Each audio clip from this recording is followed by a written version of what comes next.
Right, we finally got here. This is lesson 12 of 12 on this beginning course. There's an hell of a lot to get through again to get this finished. So the first part of it is going to be setting up, ready for the final animation. Let's just go through what I've done where we left off from lesson 11. So let's just hide. Let's go through one at a time. So we've got our cop. I'll tell you what we do need to do. We need to fire up our Epic pen. We need to get our screencast keys on. I have to update that. There's our Epic pen. Right, so what did we do at the end of lesson 11? Well, we got everything rigged up, hadn't we? I said I was going to do a bit of clean up. So what did I do? Well, I've done a bit of a clean up on the cop. Let's just go into grey mode. Let's just go into white paint. So I've done a bit more clean up on the whites. Just basically white painting various parts to get the deformation a bit better around the shoulders and stuff. So we've done a bit of white clean up. We've also added a shape key to the cop, which I'm going to show you how to do on the robber. I'll just go through it now. So if we change our value down in our data properties here, you can see he blinks. So we can add a bit of interest with the cop blinking. I'm not actually sure, we'll see it on camera to be honest, the blink, but I've added it. What else? So that's the cop. I think that was everything on the cop. Let's close that. We got the car. What did I do on the car? Well, everything's parented, yep. I added a blue and a red instead of them both being blue. So we can have that, when that's on, that can be off. And vice versa, so we got the flashing. Tweaked a bit of materials, I've added like a metal around here. Just thought it looked a bit better. So I had like a metal bumper and then a metal kind of guard all around. As I say, not the best model, but it's a simple car. So yeah, tweaking the materials on the car. Nothing complex. Just basically, I just added a car metal there. Where we had our plus. Add the car metal to that. I believe that's the car. The robber. I've done a bit of white clean up on the robber. Same again, so the shoulders and stuff deformed better.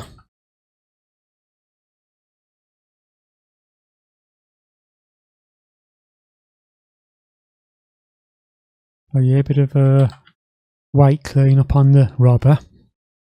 Let's just check my list. See what else I've done. There's the robber. I've separated stuff into like cameras and lights, which we're going to set up. The street, if you remember, we modelled the street at the end. Well, I just added this, which was from a cylinder. Just 2 street lights, basically, that's going to be. I've got 2 materials. Glass there, which has got just a bit of an emission to it. We'll add some lights in here, probably point lights. And I've just added material to the bank, nothing complex. Material to the road with these double yellow lines. Just a road black and a road yellow. So yeah, materials to that. None of this is complex really. Let's just check this list. So I think that's all I've done between lesson 11 and 12. So what we can do now is we'll crack on. Starting to set up the final scene, ready for the animation. So what do we need to do? Well, Let's go into this robber then. Let's hide the mask. And let's create a shape key blink for this robber. So let's turn our subdiv on. And what we need to do is we go into data properties there. If you click plus, you'll get a basis. You click plus again. Name that blink. Set the value to 1. And if we go into sculpt mode, prefer to work in grey, let's turn off the rig. Make sure you hit X. Let's start creating a blink for this robber. I've noticed around there is a bit not quite right. So we've just gone into sculpt mode.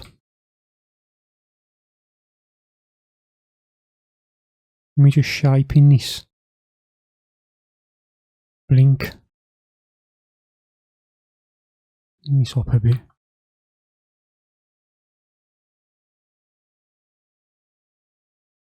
I've just used the grab brush. Bring it out a bit there.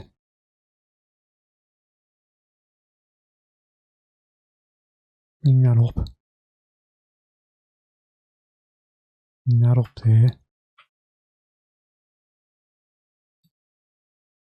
Just adjust your brush size. Bring that down.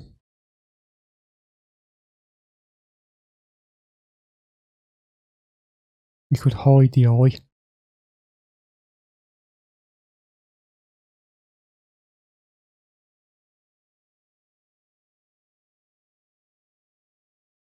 Grab these verts here. Bring the eyes back. Needs to come out. Hide that eye again. It's just a case of moving the vertices into position to create a blink shape. I just keep moving stuff. Move it down.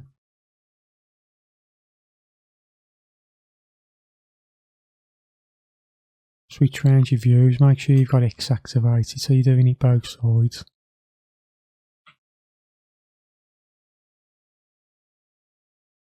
Bring this down. Just to create a simple blink.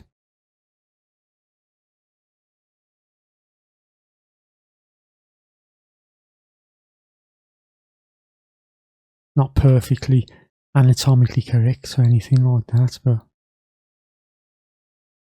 if you go to your value there and switch between the two, you can see our robber probably be at something like that kind of angle. We'll have to get a blink in there, won't we? That's added a bit of interest to the robber. Bit of blinking. If I set it back to 0 for now, what you'd do really, you'd set up a control which moved it up and down, but we'll be doing stuff like that in the future. But there's our blink for the robber. So we've checked the weights on the robber, they're all good. Let's look at the materials, check that. Let's have a little drink.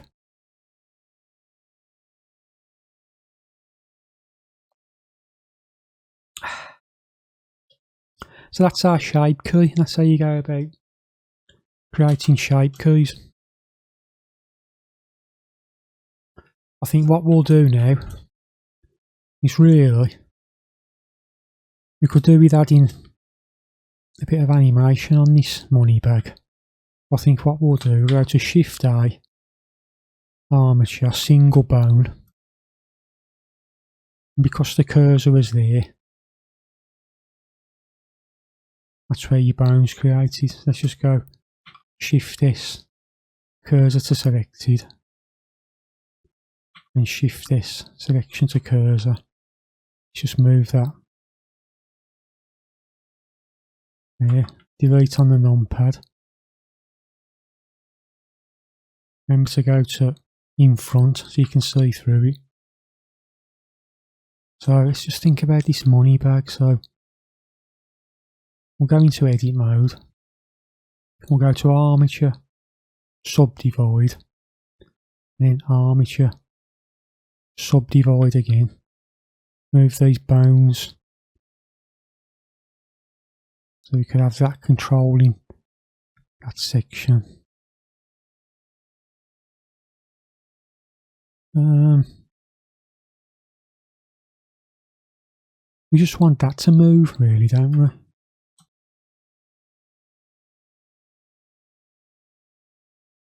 Just move that to there. Shift S, cursor to world origin, get it out of the way. And let's name that.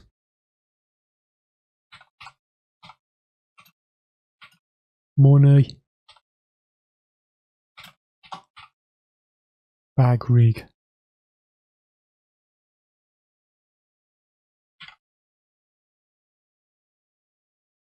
All transforms. We want to be at the origin, really. So let's go to Shift S, selection. My cursor's at world origin, Shift S, selection to cursor, Shift S, selection to cursor. Move that up. Let's hide the, well, that's part of the robber, isn't it? So let's just hide this robber stuff here. Let's put this money bag into the robber collection. You want Control A, all transforms. Let's go to, remember, mesh, armature, Control P with automatic weights. Let's go into pose mode, see that's deforming. I think for what we doing here, hang on, let's undo all that. Let's undo that a minute. Let's move this back just to there. Control A, all transforms.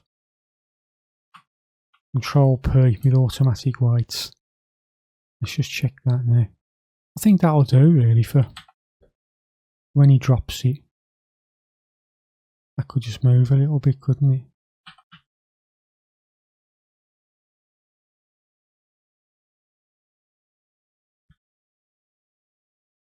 Yep.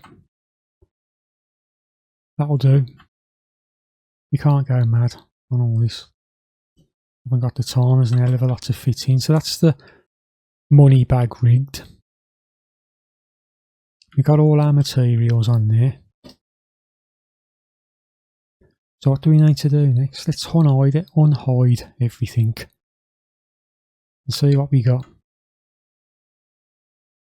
So we've done our shape key in our money bag. Actually, let's just hide these again for a minute. I've done a bone fix I did on this. And what I mean by that is when you're in local mode, you'll see that that's what's known as on axis.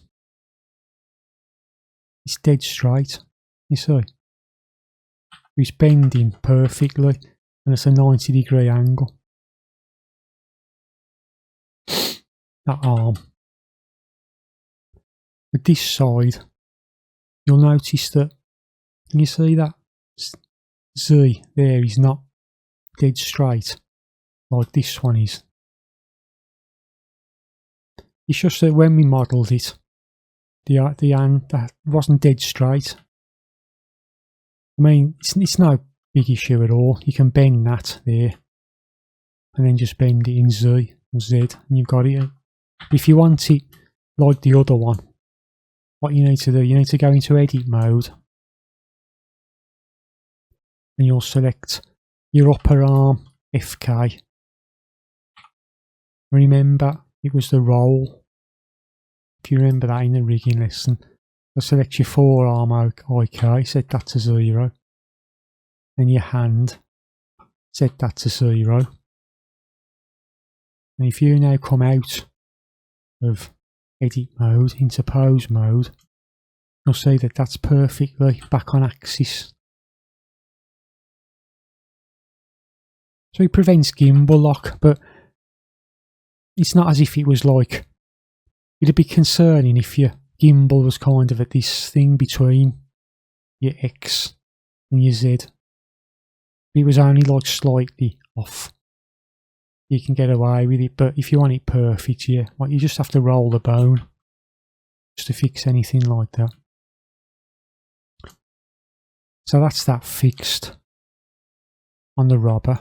Let's bring the rest of it up and see what we got. We don't need the miscellaneous one. And really, what we want to be doing now before we start animation is kind of setting up the first pass of how we think the lights and the cameras are going to look. So I've recorded some reference which I'll go through with you. But before we get to that stage, let's just start looking at what we've got. Let's go into animation. And you've got to make sure that you're in cycles here. Don't use either, use cycles. The most popular one. You'll be able to use your emission on your lights and stuff if you're in cycles. Make sure you got cycles there, which is in your render properties. And let's just have a look at what lights we've got then. And I think we've only got the basic default point light in our scene. So let's grab that light and go into the properties. So let's come out of pose mode there. There's our light, back into global light. And yeah, it's a point light at 1000 watts.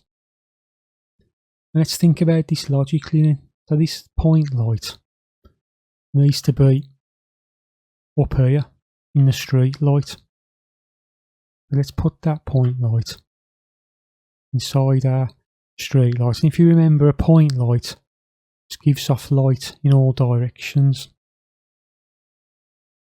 and then just dissipates. Not going to spell that. So it just dissipates. I think it's known as an inverse square, I think, is the actual true how light kind of falls off. It's the inverse square law. So there's our light. It's at 1000 watts. But remember, we don't want harsh shadows, so let's set the radius to 10, which will give off more light. It won't give harsh shadows. Let's set it to like 2500.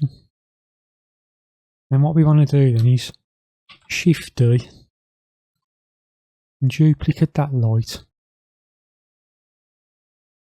over to our other street light. We want to remember that we want our background is pretty much black.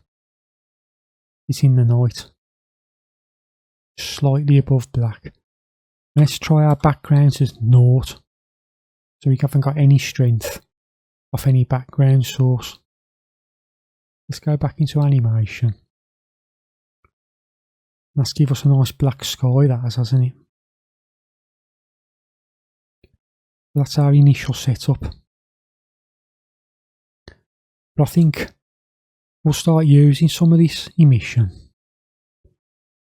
So we've got our bank sign there. Let's go into materials. Let's set a strength of 5 on that bank.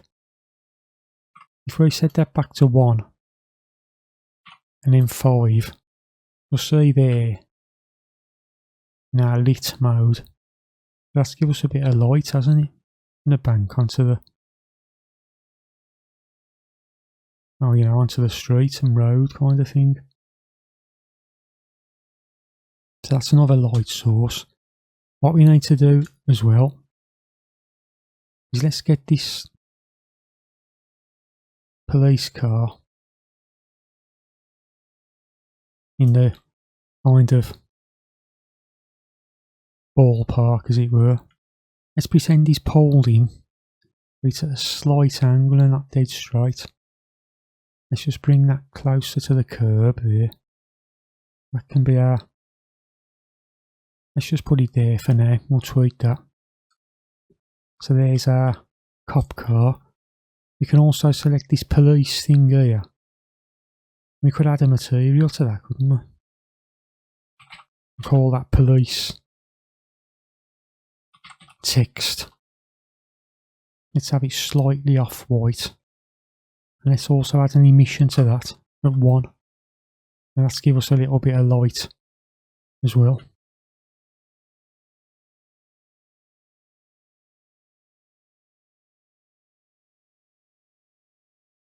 Let's look at this car light. Maybe put that up to 5. Or maybe 10. Grab this indicator, maybe put that as 3. And what light have we got off this here? Let's try that at 10. Let's try that. 10. And we could go like 1. Or maybe 0.5 to 10. We'll disperse between them two. So kind of like when that's on, that can be off. We'll have them lights flashing. So that's give us a bit more light, but it's still quite dark, isn't it? Let's grab this. I'll try this radius at 7. Let's try between 7 and 10.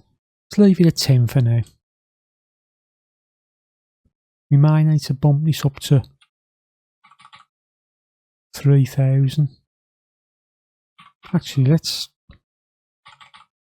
try 2000.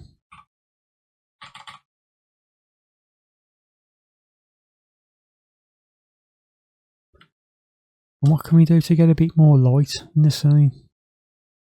I'll tell you what we could do. We could Shift D that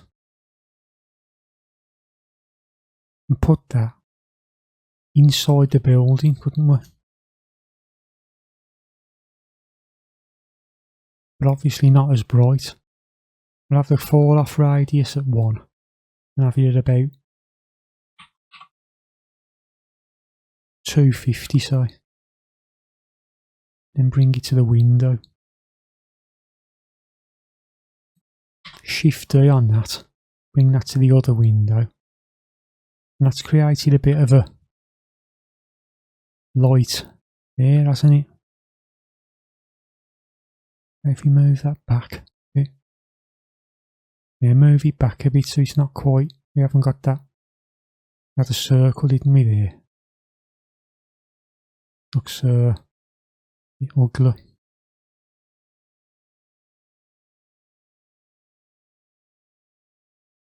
So that's added a bit of light there.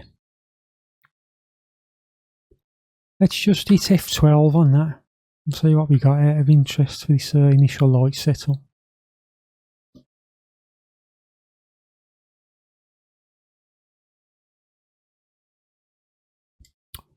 That's not too bad as a starter point. We can add some light sources. I think the main thing, let's try and get these characters into place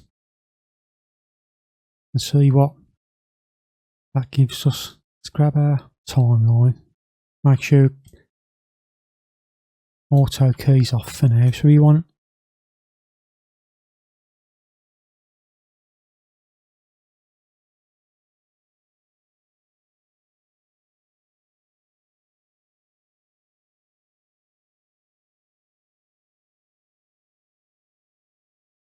not sure why the screencast keys aren't showing there, is it? Right.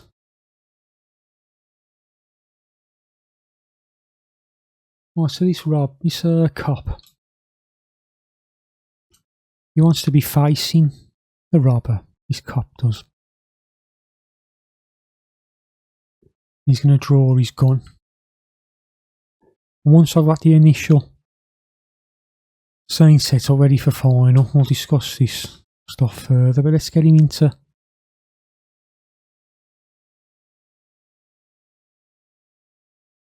the basic place of where we want him. Obviously this robber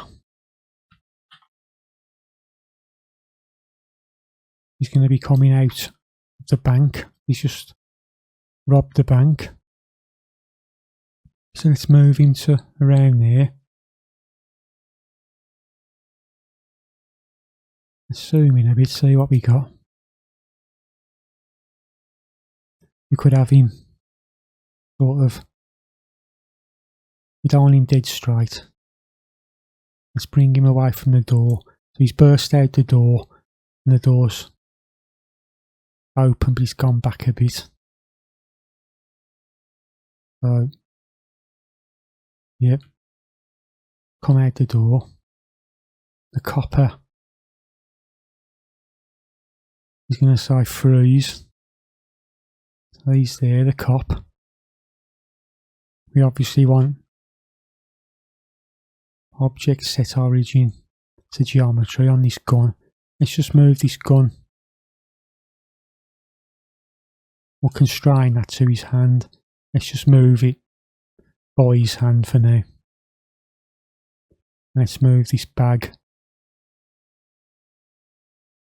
just by the robber for now. Just put it there for now.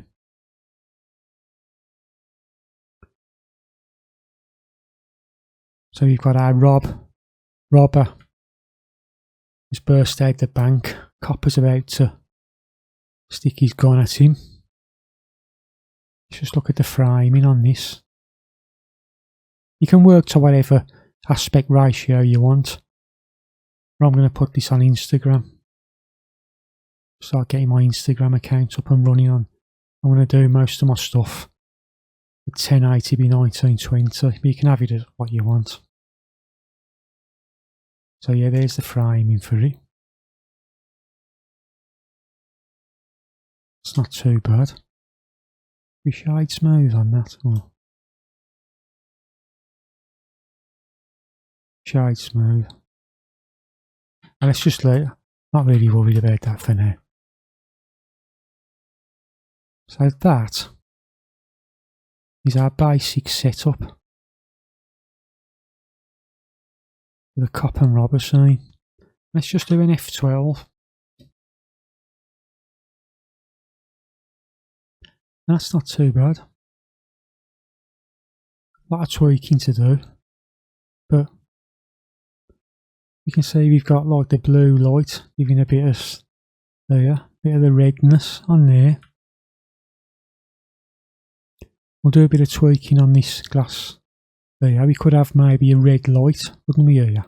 Flashing. There's a robbery kind of occurring.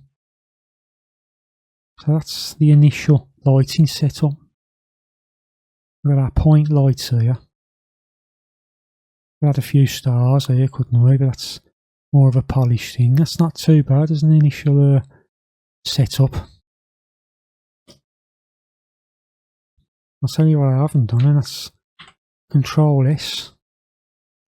Very naughty. 29 minutes gone. I don't think I saved it yet.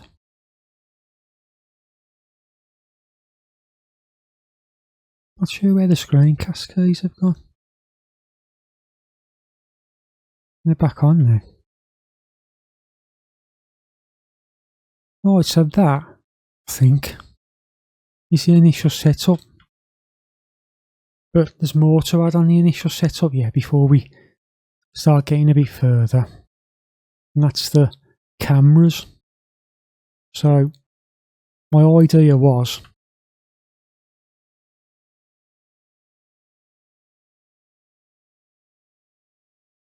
let's look at that. We got our camera there. Let's name that shot 1. And I like the idea of an overhead shot to start with. You know, like as if a drone's moving upwards. So X to 0 there. And if you're looking at animation window there, we can have it kind of like that, can't we? The shot one. And then that's showing the bank, bit of the street, and the cop and robber all in the scene.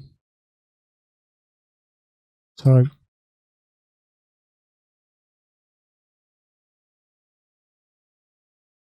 I'm going to share the thumbnails and reference next to show you. I thumbed out a few things. I should have done that first, but this is only like basic blocking. We're going to have a overhead shot like that to start with, and then that will probably be 2 to 3 seconds. So what we'll do, we'll shift D on this camera and we'll set up our next shot.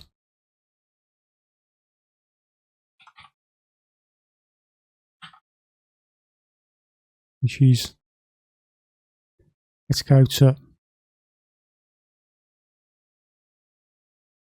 View, Cameras, Set Cameras Active Object. We can see that that camera is in the wrong place there. Let's rotate that, something like that. Let's move that out. Where are we now? Ah, that's it. Let's get it in the right orientation. Y to 0, Z to 0, X to 90. And we're just moving the cameras. Remember, name that.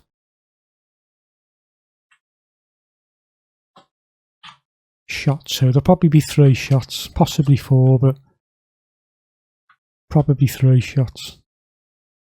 So we're just moving our camera now, blocking it into position. So it'd be good to get, I think it'd be good to sort of use that car to draw the eye in. If we have some bit of light to add a bit of interest, the lights of the car.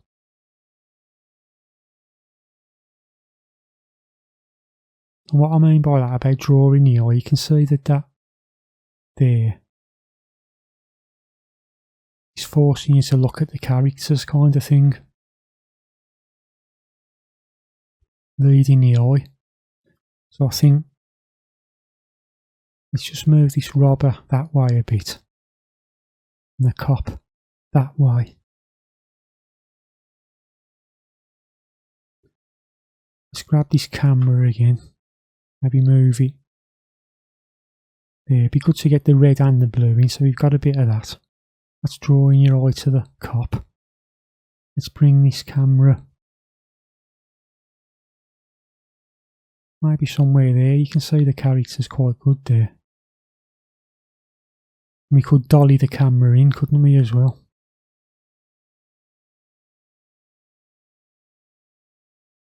So the camera could dolly in. So that could be shot 2. That's the initial setup, I think, for shot 2. Maybe somewhere there. Some stars maybe there. Let's shift D that. Then let's think about shot 3.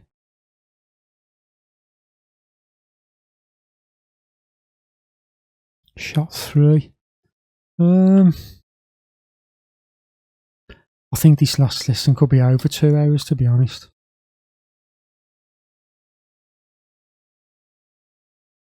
I'm already at 35 minutes for the initial setup.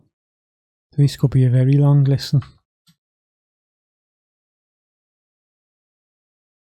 Let's go to View, Cameras, set cameras active. And maybe once he's put his hands up, maybe we could just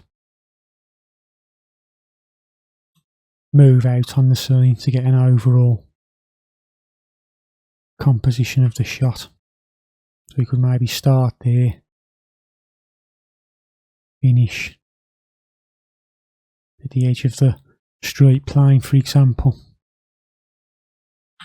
Let's start it there. And that's shot 3. So that, I think, is our initial setup. We got our folders nice and neat. We got our lights blocked in. But what we need to also do now is bind the cameras. And what I mean by that, so there's shot 1. She's there. You go into your timeline and go Control B. Let's save that's just say for now 60 seconds, about 2.5 seconds, 60 frames, 2.5 seconds. Let's go to shot 2.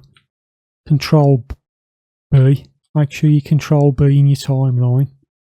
That'll be about, let's just put it as 60 seconds again for now. Shot 3. Control B.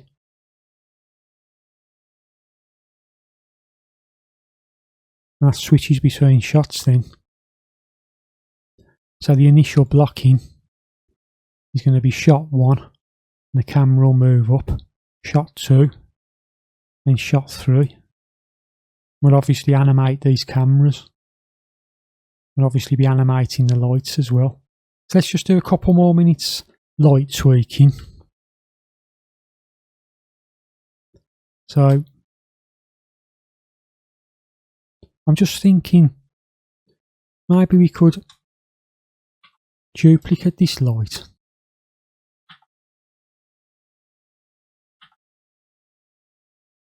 Which was light 04. We're going to have to rename this as well. Let's just move this light out here down to the street. Just so it looks like the lights are hitting the street more there. But obviously it needs to be way less power. Let's just try 500. Or maybe even 250.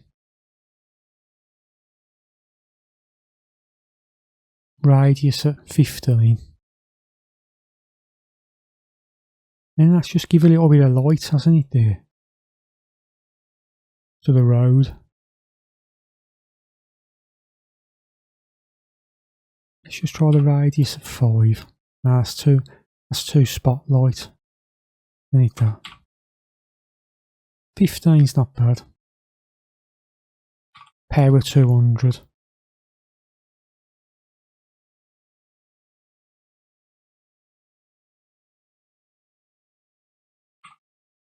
Radius 10.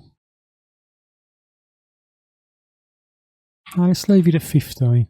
Let's just give it a little bit of light to the road, hasn't it? Catching a bit more light.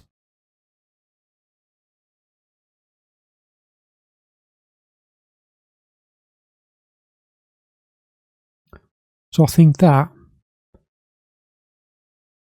is our initial setup. We've got our cop, our car, robber, cameras, lights, street.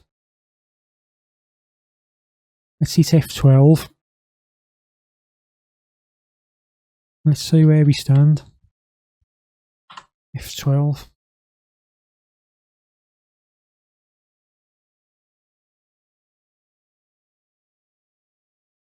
Not too bad.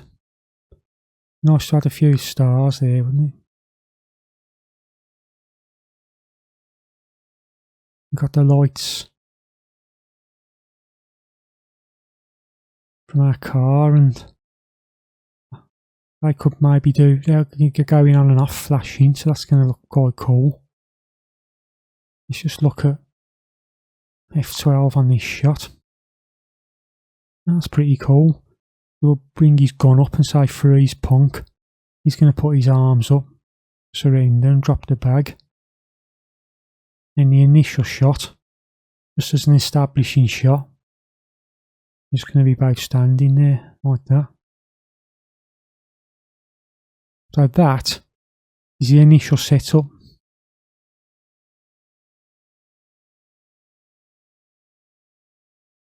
We've set up our final scene with our lights and cameras in place. Next up, after a bit of clean up, got some values here and things, and we'll go through, just do a bit of clean up.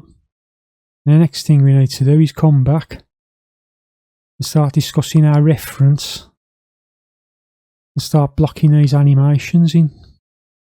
So that'll be in the next bit after I had a little break. I'll see you in a bit. Right then, I had a little break.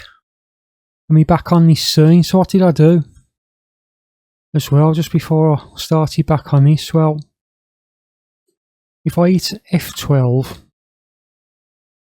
let's get the right camera view. Just hit F12. You can just notice the light is red there. So I just thought, well, like there's an alarm going off kind of thing in the bank. So I just changed the light colour to red on this bank light. And if we go to item, I've just reset the values to deltas there, so it's nice and zeroed out. And the same with the cameras.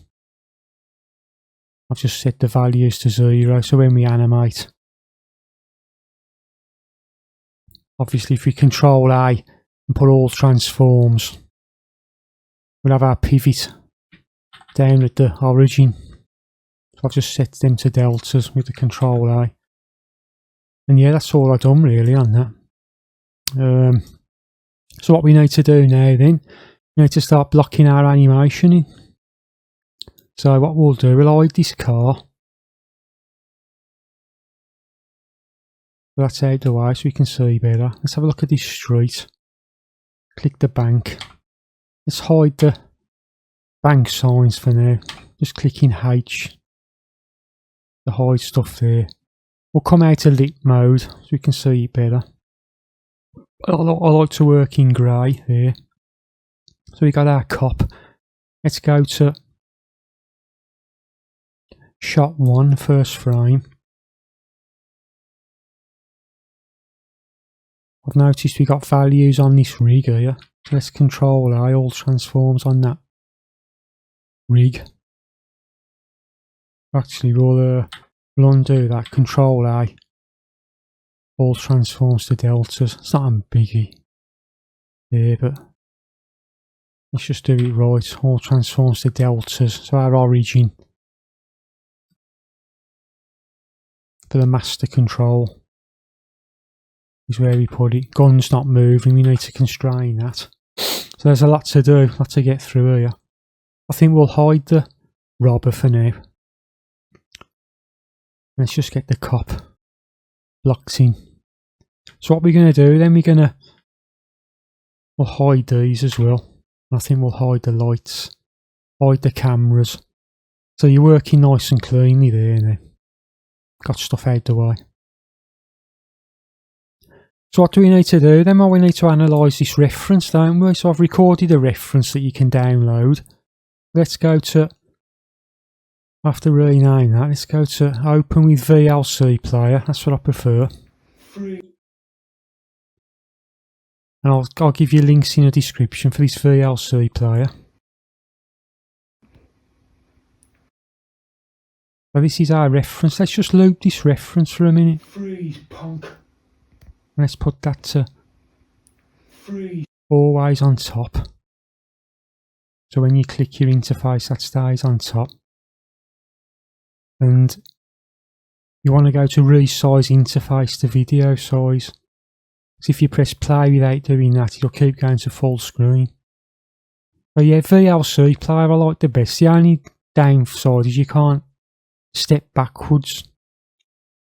QuickTime's the best really, but I haven't got the full. I think you have to pay for the full version, and the basic version you can't resize it. So, or you can resize it, but I believe you can't put it on top and stuff. So VLC player for now, what I'm using. So as I say, let's just loop this reference I've recorded for a minute. Punk. Freeze punk. And that'll be available to you.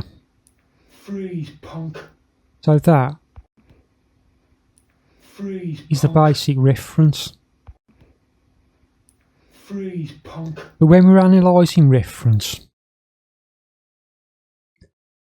we need to think about Freeze. animation principles. So for example, it's a bit straight, isn't it? This. Let's get this. Oh, that needs to be on top, doesn't it? I'm gonna have to put that to knock that off for a minute. So that's a bit straight, isn't it? That. So what you want to do really is, that's good as reference, but you want to be doing like a bit of a bit more of a sort of line of action. And then what you can do there, you could maybe free up the silhouette a bit. So he's gone. You can see it a bit more, like the silhouette's a bit better. You see, you could sort of have a bit more, so the silhouette's kind of a bit better than as it was, and a nice C there. That's quite good in the reference, that C curve. So even though that's not perfect, really I suppose you could go rub that out. So you got a bit of a line of action. Don't want to be going too over the top. So that's the kind of thing you want to, and you know, you can create thumbnails and things like that. A lot of people use thumbnails and video reference. So think about that when you're blocking in this pose. Let's just rub that out for now. And we'll start blocking in the pose. So let's put that back on, always on top for now.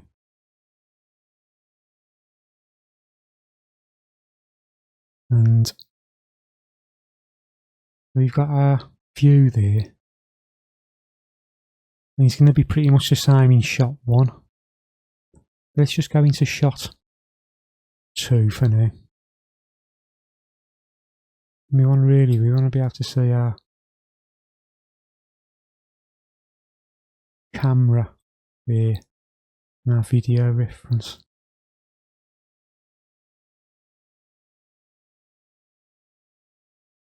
So what we'll do, let's start blocking in.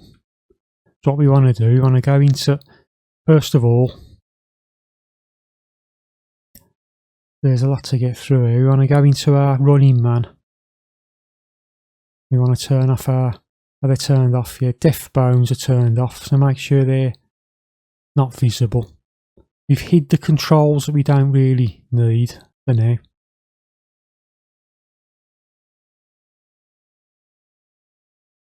Can we just move that? Maybe to there and there. Move that. So I'm doing it all on one monitor. It's always a good idea. I've actually got 3 monitors, but let's do it all on one monitor so we can see. So that's the start of shot 2. There's our camera view and our reference. What we want to do, we want to knock auto key on. You remember from the animation lesson, we go into pose mode. Let's hit A. I like to key everything I do, even though you're not going to use all the controls. I find it best to key everything. Keeps it more clean. Remember, that's our IK FK switch. We'll keep it in FK mode. Let's go into the cop police rig. Let's just hide the gun for now. It's out the way. We're in pose mode. A to select all. Hit I. And that's a keyframe. So let's just go to there where he starts.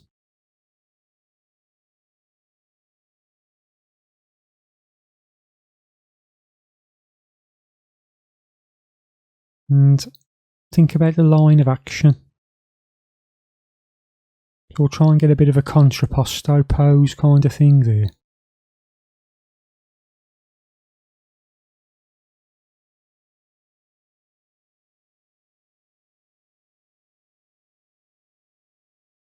So you always have to go to always on top to keep it visible.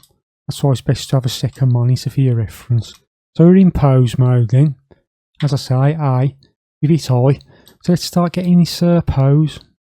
Starting getting a pose into working global to start with.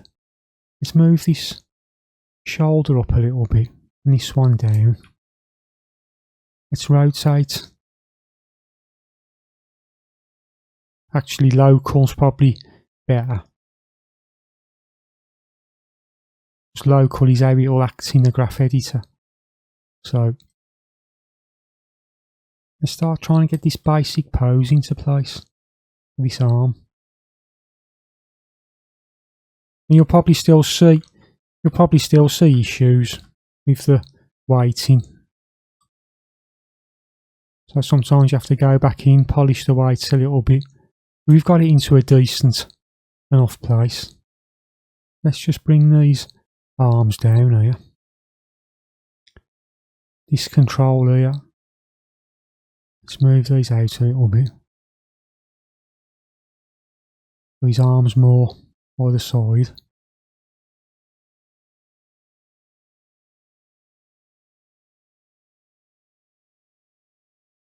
Spin around. And we can hit delete on the numpad to zoom into the control. So we're just shaping this arm a bit. There's our camera view of our cop. He's got a bit of a... Let's just put a little bit of an head tilt there.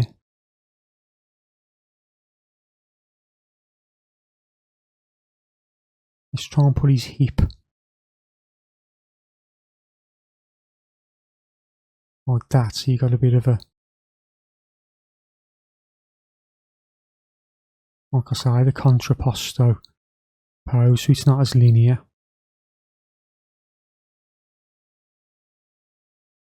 And it's going to be hard to show every little bit of what I'm doing here, but you can see that I'm just posing the character now. You can rotate this foot control here. Remember to rotate your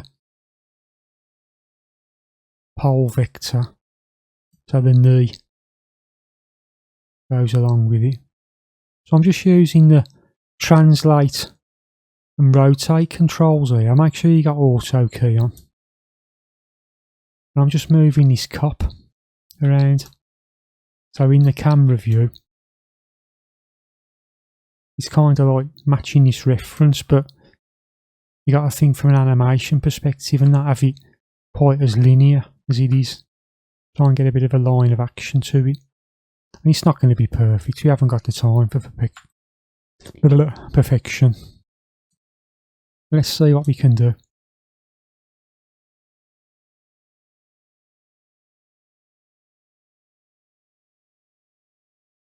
Move that down there a bit. There's the cuffs which we rigged.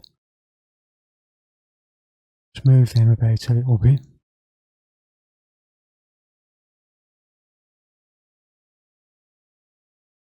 We can have this foot maybe forward and this one back.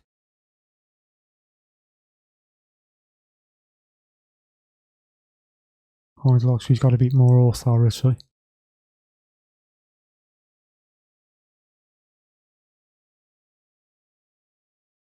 Bit more of a better silhouette there with the leg than it was. So that could be our basic pose to start with, couldn't it? Something like that. Cop standing there.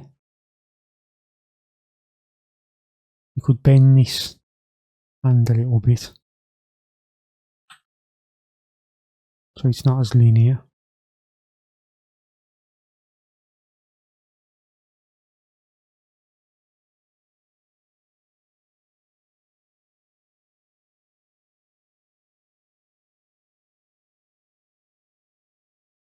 Bring that out. Maybe a touch. Maybe bring that back in actually so it's not hitting the tangent of the hand. And what we need to do now is he's got the gun in his hand, so Control S to save. Let's go into object mode and unhide the gun. Let's grab this gun here, move it into position. So we're just going to rotate this gun here, rotate it there, bring it down, move it to his hand.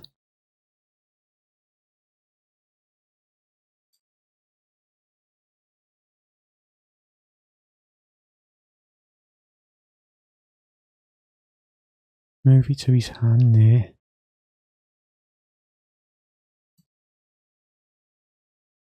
Just with the rotate and translate controls. It's not going to be perfect because it's a puppet hand.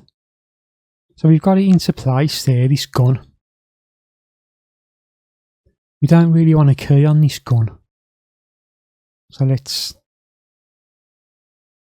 right click, delete keyframe, right click, delete keyframes, Control A, all transforms to deltas on this gun.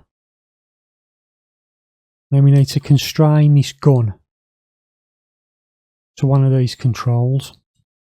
So we've got to select the gun, select the rig, go into pose mode. Actually, first of all, we need to grab the gun. We'll go into constraints, child of. So that gun is going to be a child of the police rig. Now let's look at these bones. Let's think what would be the best bone to parent it to. I'm thinking maybe this one or this one. So in pose mode, we've got hand FKL or finger O1L. Let's try finger O1L then, see what that gives us. So gun, rig, pose mode, sorry, bone, what was the bone now? Finger, wasn't it? Finger O1L. So bone, put finger O1L. Remember to set the inverse, you have to click set inverse on that. So that gun is now a child of this finger bone. So when you move this finger bone, the gun will also move. So the gun's got a child of constraint on it. So obviously when you move that, because of the parent-child relationship, so that was the best one. And I'm thinking he's not really going to be, it's going to cut through a bit there. But let's put it so it at least looks like he's grabbing it a bit. And we can move this thumb down as well. So it looks like he's grabbing the gun.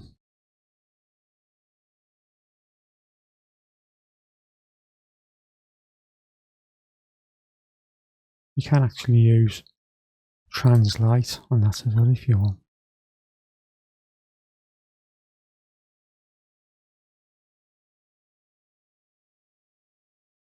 So something like that for the gun.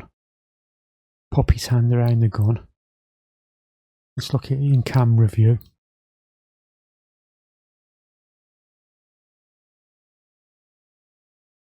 Let's just twist this around a bit. So it looks like he's got a gun in his hand in the camera view. Kind of a better silhouette. There he is with the gun in his hand. I. And you can go into your timeline and press I, all channels as well. Just have a swig of tea.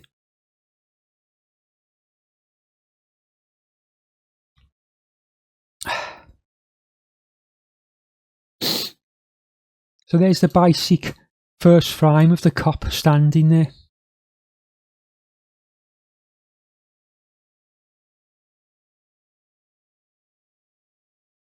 That's our first golden pose, and with animation you go like, you set golden poses. So he's going to be standing there. If you hit E, you can just go to the next frame. So he's going to anticipate a little bit, and then he's going to come up to his final pose really, when he's holding the gun up. So let's get the final pose in there now. Let's just go to, let's think about timing like, Freeze, punk. so Freeze, punk. Freeze, punk. for now what we'll do, Freeze, punk. we'll put it at about 100 for now. We'll adjust that timing. So remember what we said about freeing up the silhouette a bit there with the pose. Sort of more of a gun there and a bit more of a bend and stuff. He's not going to do a lot. Just literally come up, raise the gun, point it at the robber. So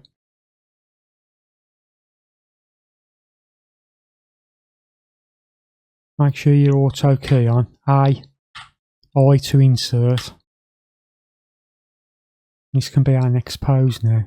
So you could maybe come up a little bit.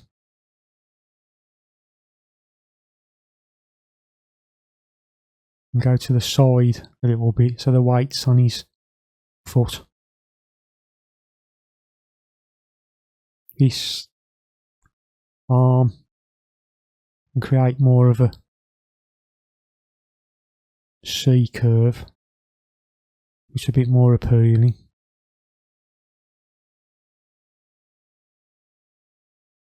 And we'll go more into this in the polish stage, but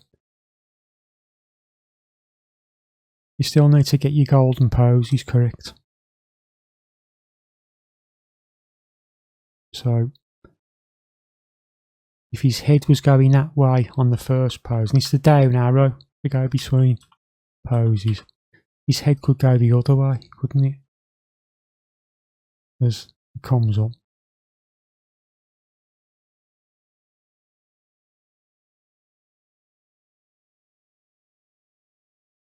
I mean, you're not going to see much of the cop's face, but you know, you can't have everything for a basic introduction. I mean, we're on 25 minutes nearly now. So, like I say, it could possibly touch 3 hours this, but I never want it to be that long again in the future. It's just too much really. But like I say, there's an hell of a lot to get through on this beginner course. So yeah, we're just moving the controls about, rotating and translate a bit. So let's just bring the robber there, because we need that for context. We can see that he needs to be pointing at this robber.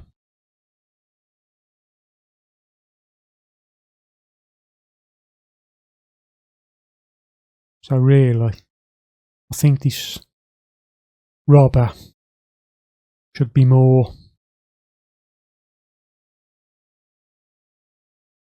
maybe that way a bit and rotated. But you're always going to be changing stuff as you go, and this cop should be this way a bit more.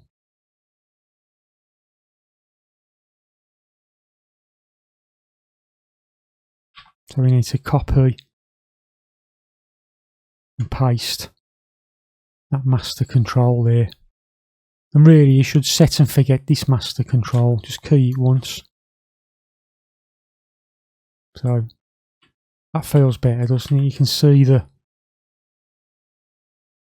hide the robber, you can see a bit more.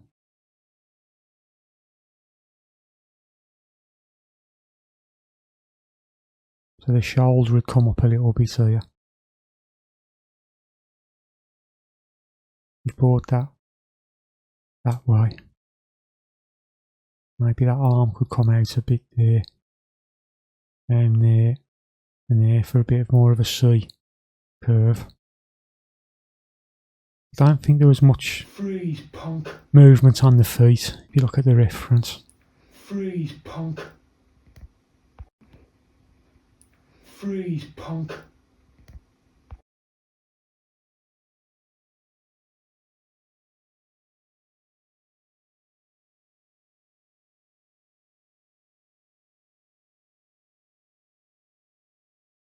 Could maybe bring that.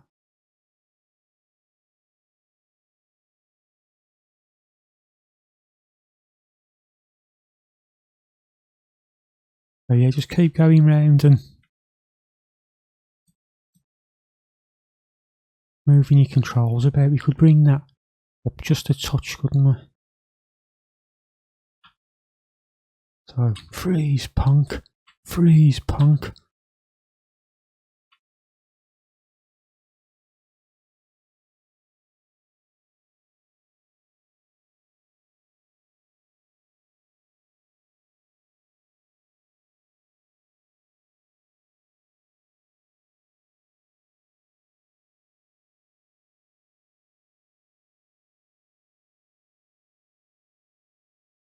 Keep moving your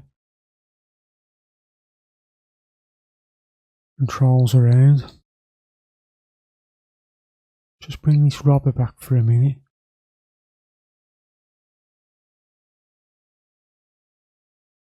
Bring this gun.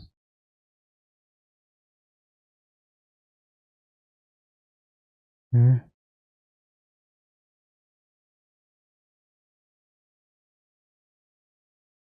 And if you look from the top, he's not quite pointing at him, is he? So bring that there.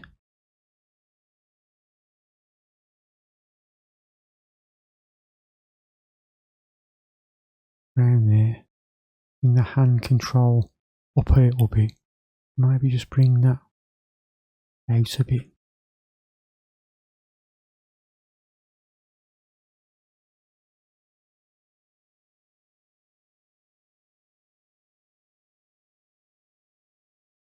Freeze, punk. So that's your two basic poses. But before he goes, let's keep looping his reference. Freeze, punk. Freeze, punk. Freeze, punk. There's kind of a little anticipation, isn't there?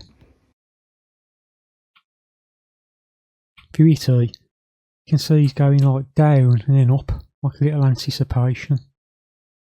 Punk. He's anticipating the move, which is a principle of animation. Freeze, punk. Freeze, punk. So let's get that in there. We're not obviously bothered that much about timing at the moment. Now we're blocking in the poses, but let's just put it as 10 for now. And go to copy, paste. You can see that's the same pose. And then here, he's just going to anticipate the move. He's just going to go down a touch, back a touch. You could add a touch of rotation there in the spine. There he goes, anticipates and shoots like that. Obviously, if you play that like that, it's really slow for now.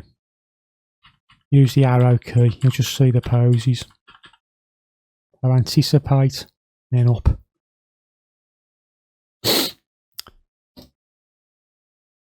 Control S. Just analyse the reference again. Freeze, punk. Freeze, punk. You can see a little bit of movement in the hand there. Freeze, punk. Freeze, punk. We'll add a bit of overlap and stuff. We've got more principles of animation. So we need a breakdown pose as well. So that's 70 and 100. Let's just put it as 85 in the middle for now. If we again hit E, he just comes up, doesn't he? The hand just comes up. We want to think about the principles of animation again. I like to hit I in there just to be sure as well in the timeline. Let's go between these poses. Let's try and create an arc shape. More of an arc. So what you can do, you can create a motion trail, I believe. Which I'll show you in a bit when we polish him more, but what you can also do for now is with your epic pen, you can sort of, that's where it starts, the hand, and that's where it finishes. So in between, you want it to be somewhere like that. It creates a nice arc shape. The 7th principle of animation. So it's pretty much there, isn't it? With FK, that's a good thing about FK. Kind of like 3 arcs. That's what they used to teach me when I was animating. You get 3 arcs with FK. I just push the arc out a little bit.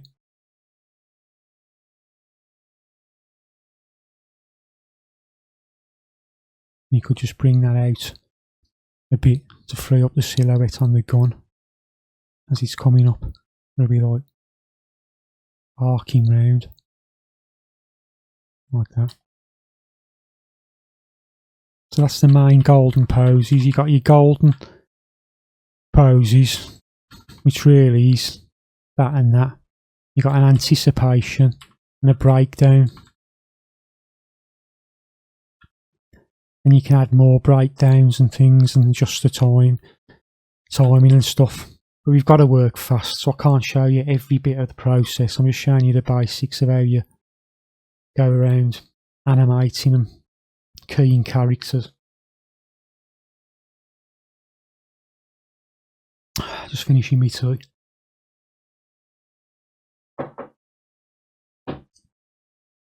That's the basic blocked poses for the cop.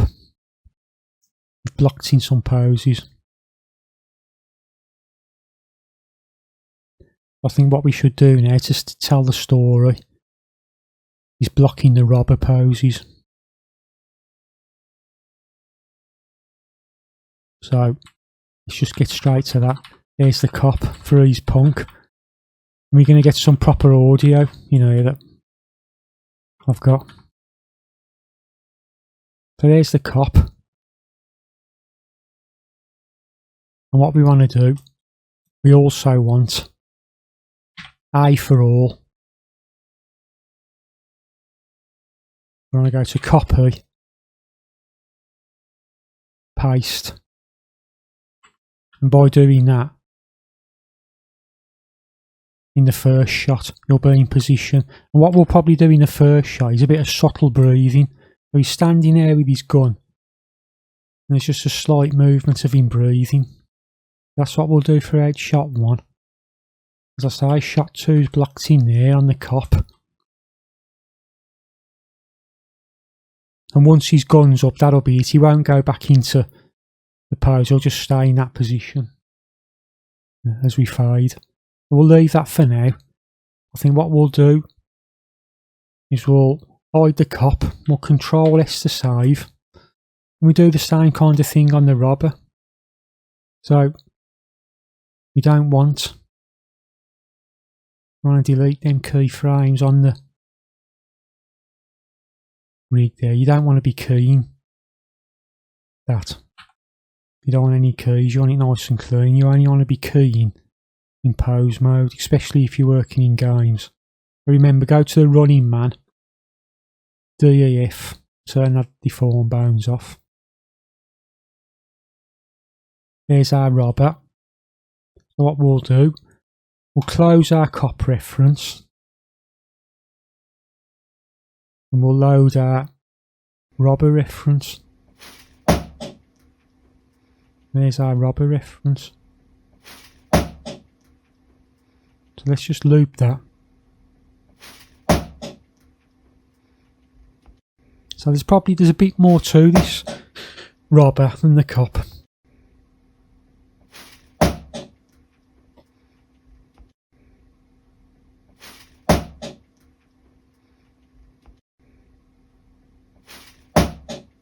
So what does he do? He's got the bag in his hand. If you look closely, he has a little look, as if to say, shit, what's going on? Drops the bag, raises his hands. And again, the same kind of thing I mentioned before. We're not going to go mad and start pushing poses and silhouettes. We haven't got time for that. We just try and create maybe more of a pleasing silhouette is all I can say. So yeah, have that a little bit higher than that. You could maybe tilt the head the other way. Just look for things like that really, to create a bit more appeal, which is the 12th principle of animation.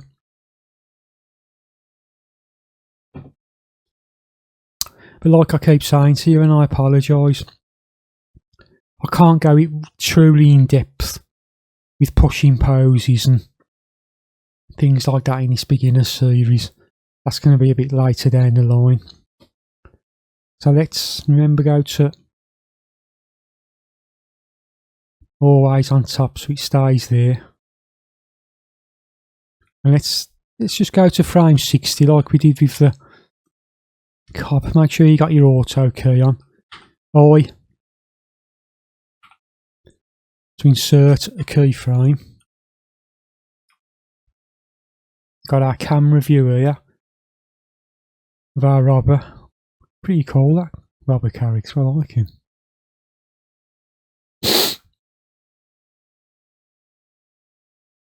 So let's start to start. He's standing there with the bag, he's just come out the bank. So let's go for it. Let's get him in there, just standing there.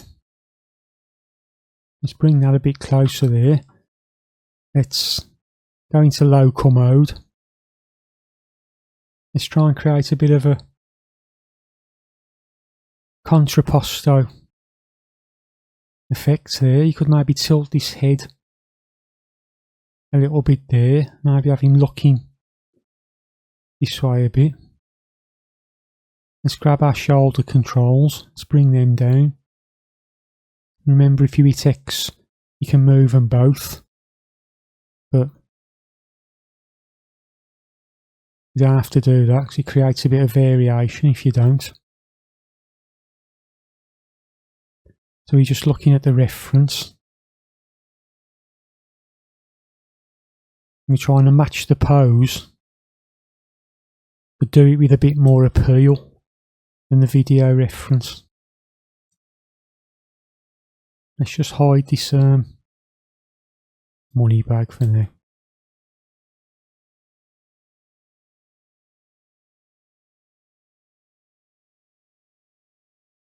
And generally I don't use the 3 like that, but I'm rushing a bit to get it done. It's best just to rotate one axis at a time to avoid gimbal lock.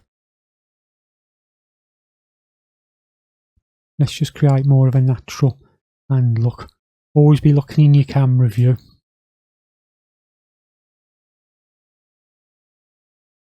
Always rotate around. See how it looks in 3D. And that's a good thing about working on the film project as opposed to games. In games, everything's got to be 100% from all angles. With film, although you don't want it to be all crushed in a certain angle, you can get away with it more for film than games. But you still need to be aware from all angles so you haven't got any weird deformations going on. Delete on the numpad to zoom in. Let's look at this reference. Let's try and get a bit of a head tilt in there so it's not as linear. Hips that way a little bit.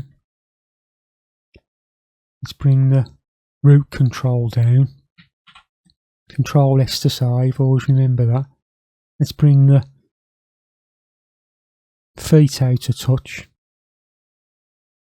It's a better silhouette. You could bring, again, 1 foot forward, 1 foot back. It's not on a linear plane.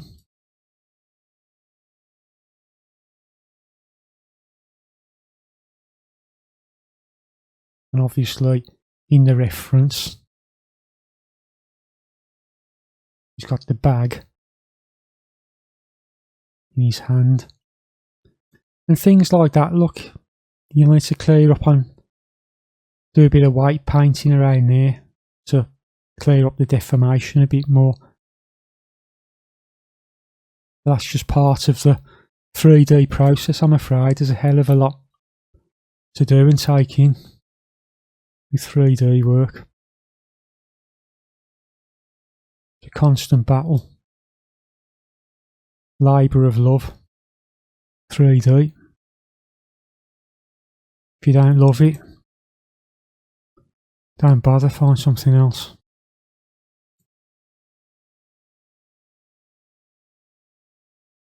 And the thing is, unfortunately, you're not going to get paid a great amount of money either when you do 3D work or art. It's just a labour of love, unfortunately, for most of us. So let's bring that hand around there.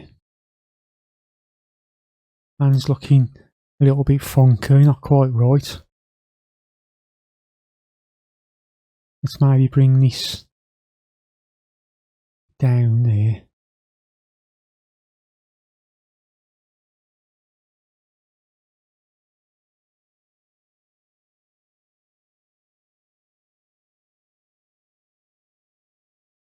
Move this thumb.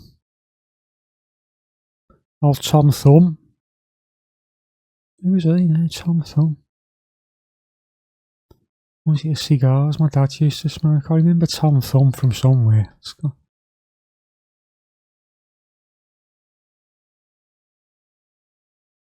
So obviously in the rigging we needed a bit more deformation there. We've got to go with it for now.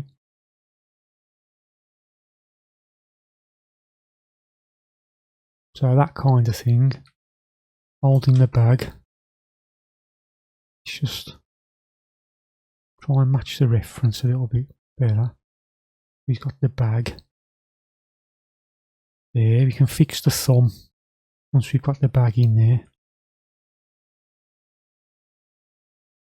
So I think what we'll do, we don't really want to be constraining this bag to the hand because he's going to be dropping it.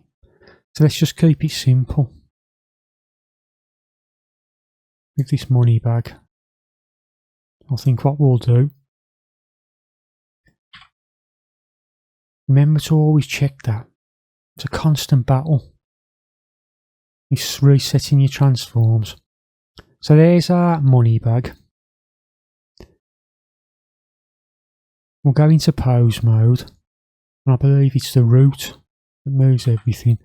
So we do want to go to I to all, I. Let's move this money bag up to his hand. So we're moving the money bag now into position. So like it's bigger than the reference, but it doesn't matter. Just move this money bag here to the position of his hand.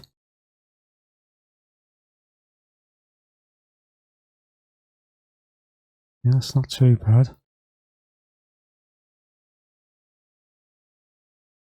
He's covering his body a bit, but that doesn't matter. He's quite big. Let's say that's quite small, that one, and that's big. So just got to roll with that.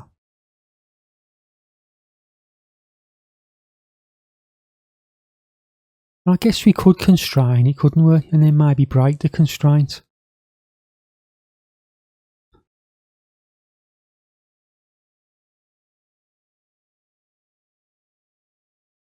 Or is that too much for this? Oh, I don't know if you've got time for that. But so when on the cop, you can actually key the constraint, the influence. It breaks the influence. But I think for now, we'll just try and keep it more simple. We'll go into pose mode. So he's got the bag. It doesn't look too bad. Let's just zoom in on the hand, see how that looks. Maybe just straighten that touch there. And that thumb, it's got to be brought out the way really, so he's grabbing it. And that's what I mean about with film, you can get away with it more. What we can do, we can just crush this thumb. It's off camera. And although that's not anatomically correct as such, you can get away with it in film.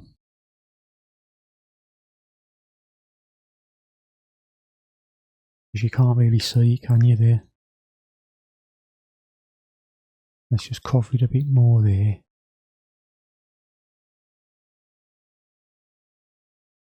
Bring that in a bit. And obviously we have to unravel that hand as he puts his arms up.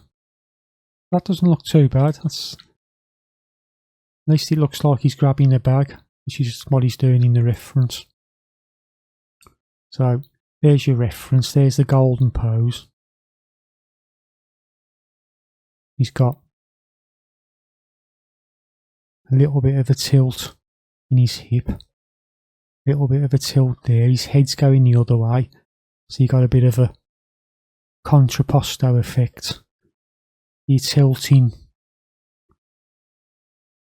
that kind of thing creates more visual interest doing that. Let's just free up the silhouette on this foot a bit. Just bring that back a bit. Yeah, that could go this way a bit, so it looks like he's taking the weight on that leg. Let's just check this bag. Yeah, that's not too bad. It's the first pose, that. Control S to save. So that's the first one. Let's just roll this.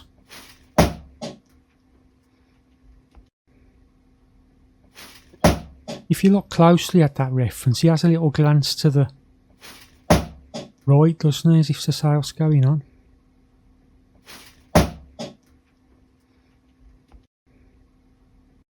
So let's try and just get that in there, shall we? It's not specifically a golden pose as such. So let's go to A. Copy. Paste.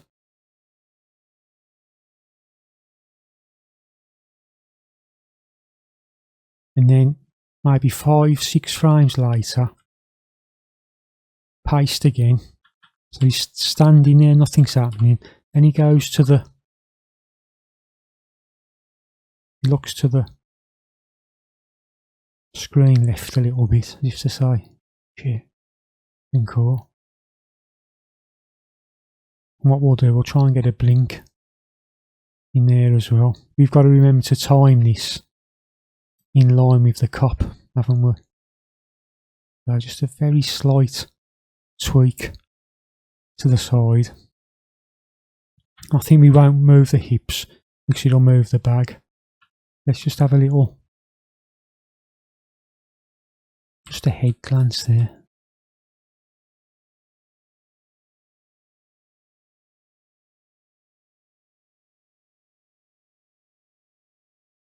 And we'll have to see how that looks, but so copy, he's had a little glance, paste, and then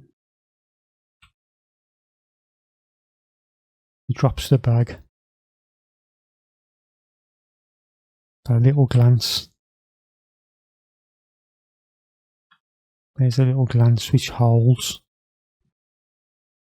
then he looks back,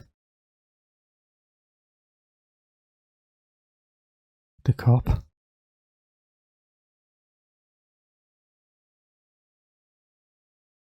and really we should move the hips a little bit as he moves because of this bag not being constrained. You can do that yourself if you want to constrain that bag with a child of constraint, but there's so much to get through, I just can't show it all. So he looks, he holds there, he looks back, I for all channels, copy, holds that there, so looks back, drops the bag, so B for the next frame, looks back, drops the bag, so that's the next one, the bag's dropped. And what he could do then, he could move down a little bit as if he's like, you know, got it, I've been caught. So we'll move down a touch only there. And I've just noticed that really you wanted neck follow on 1. So when the body moves, the head moves. Looks back.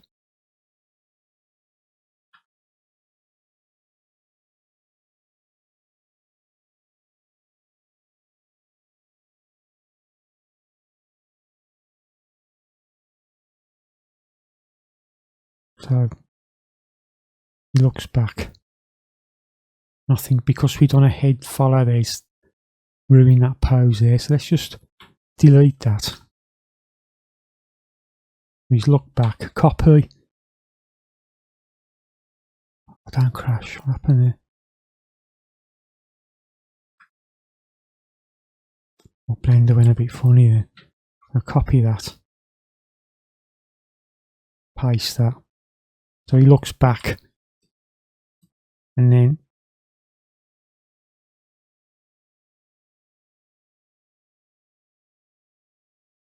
he'll look down a bit because he's a bit gutted. And he drops the bag. So we need to now go into the pose mode of the bag. Let's go back into there and say, so at 90 there. Should have constrained this really. Copy.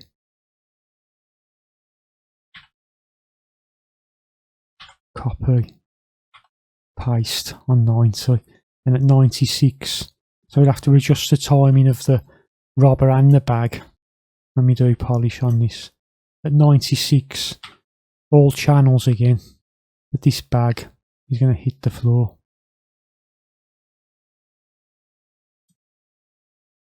And I believe it looks like there's a bit of movement on this bag when it hits the floor. So we're going to have to try and animate that as well.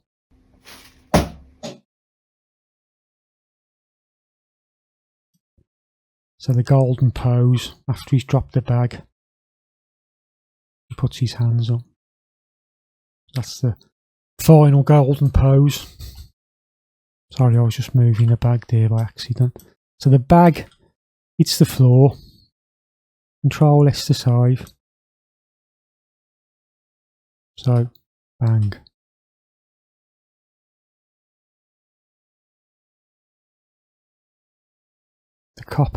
The robber.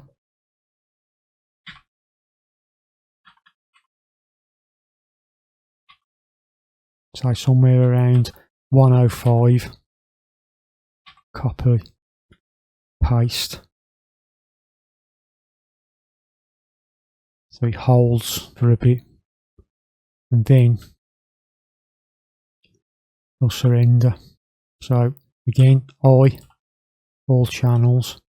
Let's get the pose of him putting his hands up.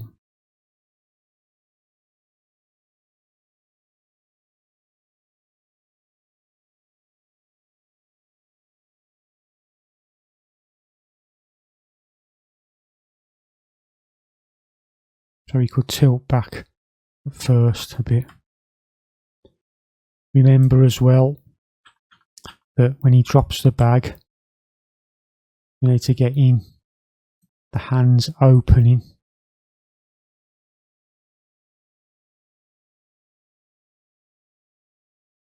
Because he's opened, sorry, he's dropped the bag. So obviously to drop the bag, his hands need to open. And this lesson is going to go on for a while. Because we're already on an hour. We're pretty much only blocking poses in at the moment. So like I said before, if you want to see all this, you're going to have to be like Arnie and not stick around. So, hands have opened.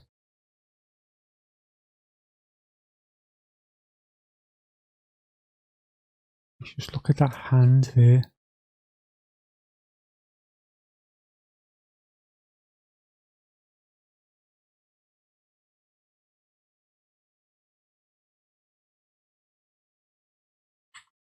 And then, if you just go over them controls there,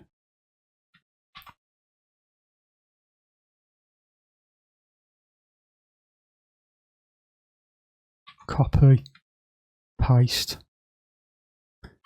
and then now you could paste again so they're open. And now he's surrendering there. So let's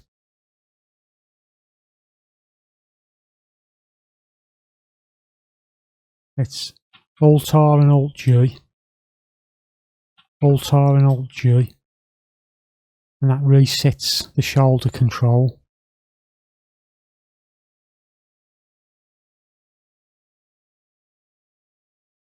That needs to be twisted round. Rotate Y. Let's see the whole of him there. That needs to rotate round in Y.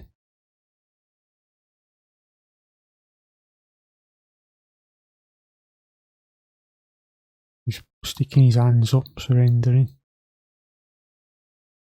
Let's just go round.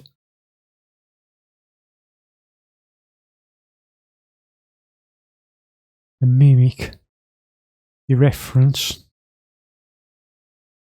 for this pose.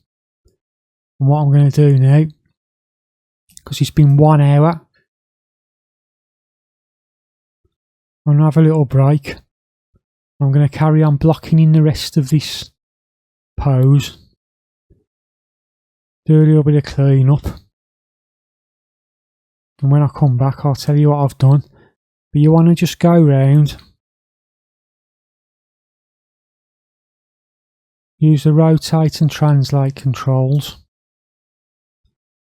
And just block in the pose the same as the reference.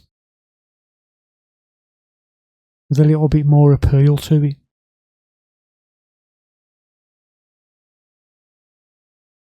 So we could maybe take the weight there.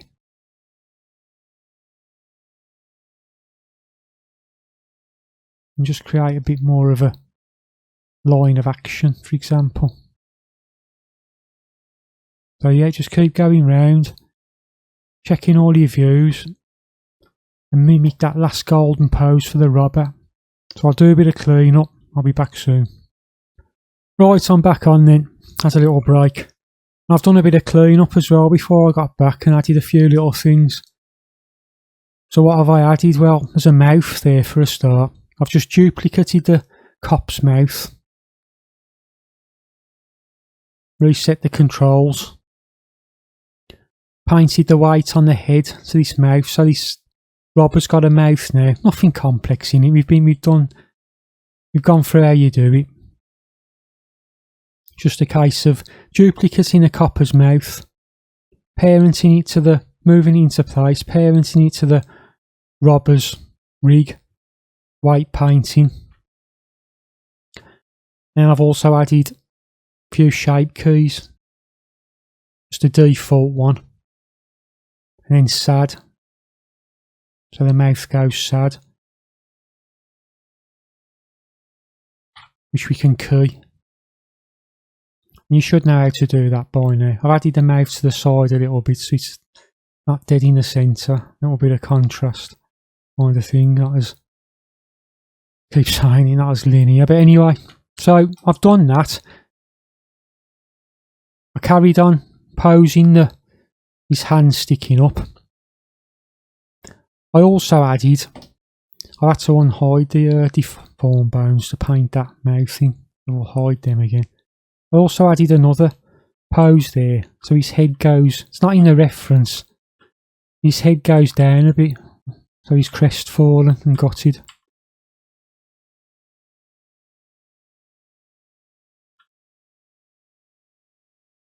And make sure you've turned auto key off for that, so you could just move forward a bit there, and this hip. Just bend a touch. So that's all I've done really. Just a bit of clean up and added a mouth and finished the poses off. I've unhid the cop and I've just set it to the main story of this. They're just going to be pretty much default for shot 1 and 3. But the main storytelling stuff is in this second shot. So what we need to do now, if we press play, obviously the timing's floaty. And one thing I did do as well, is like I done with the copper's gun. I constrained with a child of constraint, this bag to the hand, and I keyed it with this influence, which means it's affected. Get the right one. When the influence is 1 and the hand moves, the bag will move. But when it goes to influence of 0 and the hand moves, the bag doesn't. And that's just a case of keying the influence there. That's all that is. Like you key a shape key, you can key the influence. So I think this lecture will be about 3.5 hours, to be honest. At least it'll be all done. So what we need to do now, if we press play, the timing's not quite right, is it? So we need to adjust that. Let's keep the cop as he is. Let's go into the robber. A to select all. So we'll go freeze punk.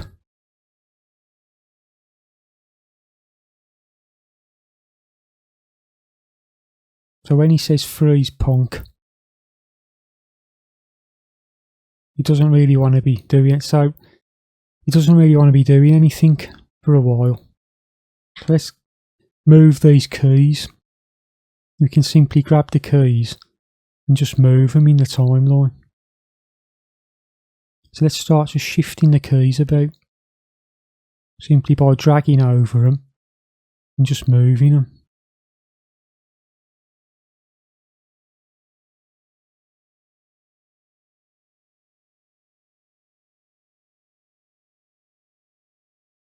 So we're just moving the timing around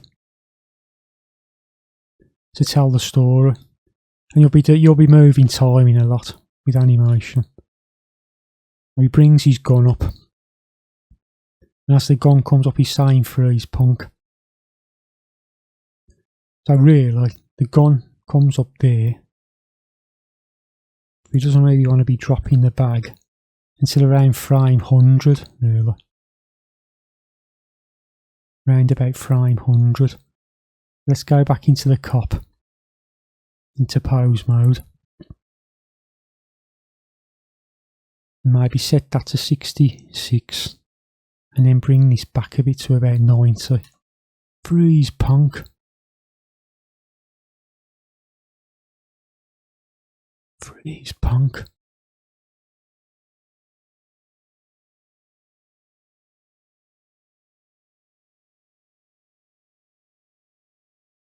Oh yeah, just tweak the timing so it tells the story more.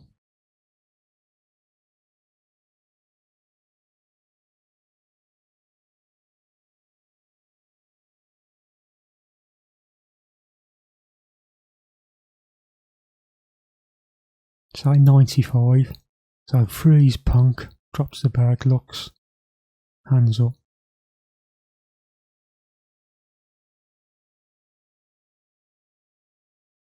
Set that to 159. Bring this up a bit so we can see the timeline more.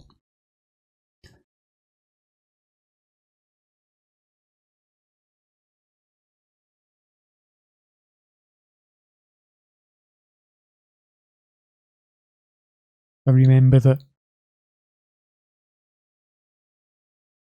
we need to move this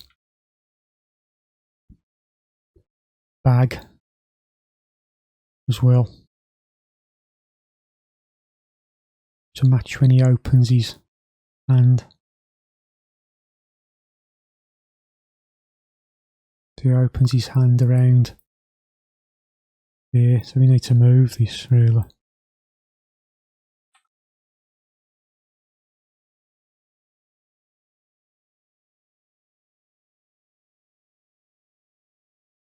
Somewhere around there.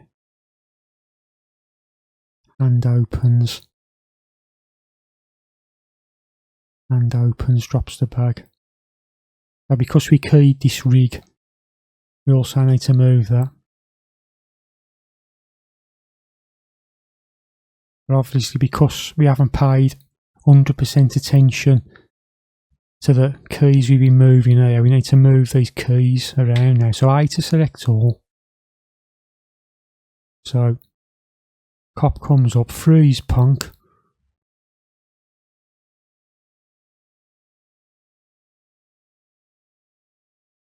So freeze punk. He has a quick look to there. Just to say, shit, I've been caught. Then he'll look back. So look back.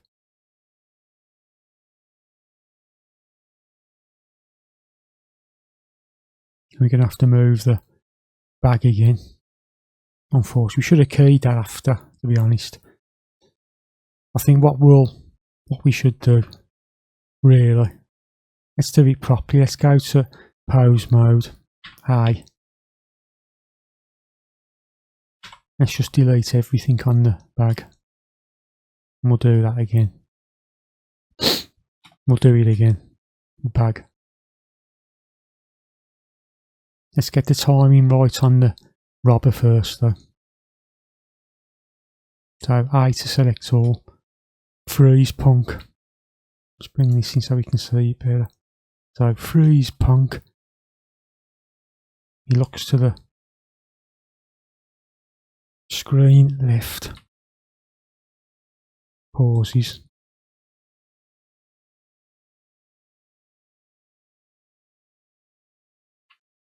Pause. Then he looks back. Looks back.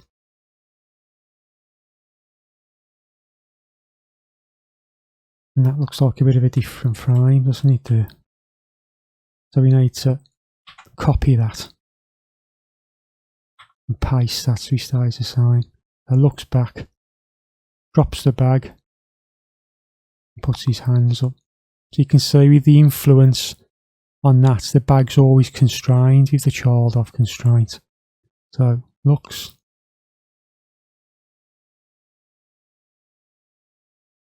Probably hold that a bit more. So look back.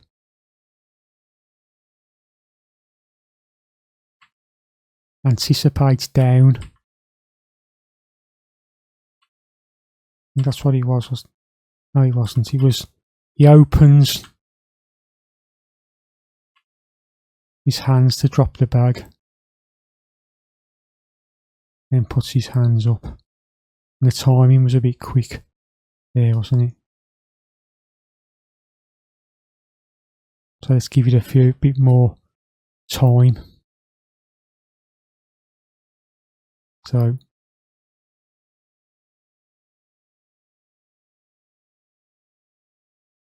then what we could do in shot 3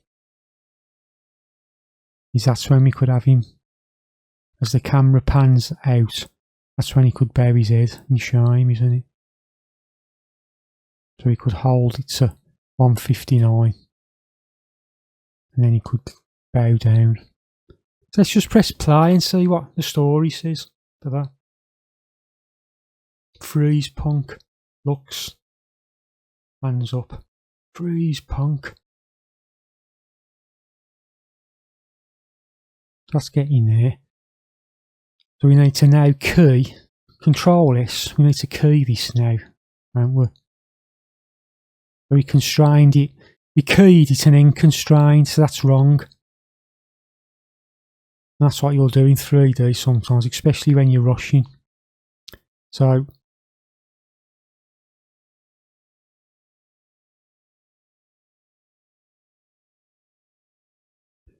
it's had a bit of a blender pause there. So just bear with me. So yeah, what we need to do is we've got our hand bone is influencing this with the child of constraint. So as he opens his hand there, that's when we don't want it. So let's just go to I. into pose mode there.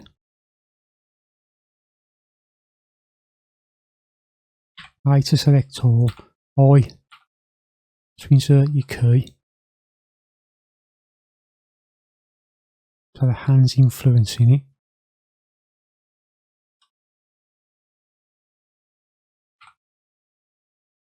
You want to grab this and have the influence as 1.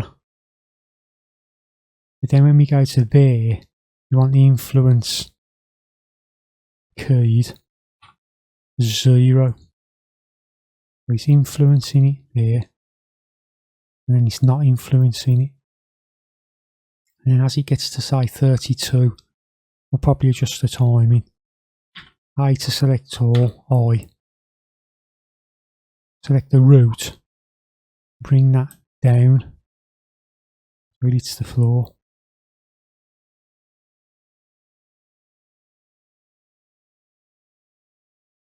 And remember just to add it's I to select all the bounds, add your keyframes in as well as your influence.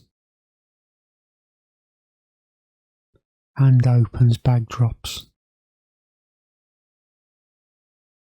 Let's just press play and see where we're at on that. Freeze punk, looks, drops the bag, hands up.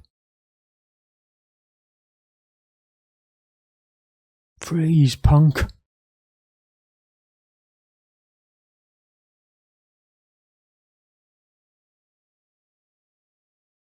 So that's the basic timing in there.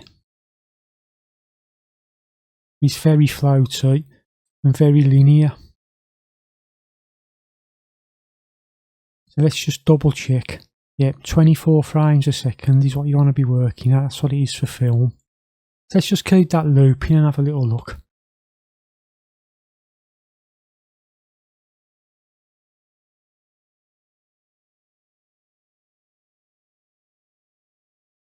We've got the basic storytelling in there, haven't we? Like I say, we need to start polishing up the timing now.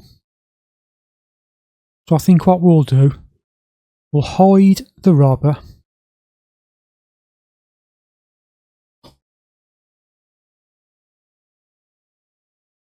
Mouth 001, gotta go into the robber.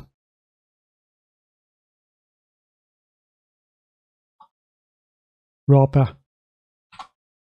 Mouth. Let's hide that robber for now. But let's start polishing this cop up then. So we've got our basic poses.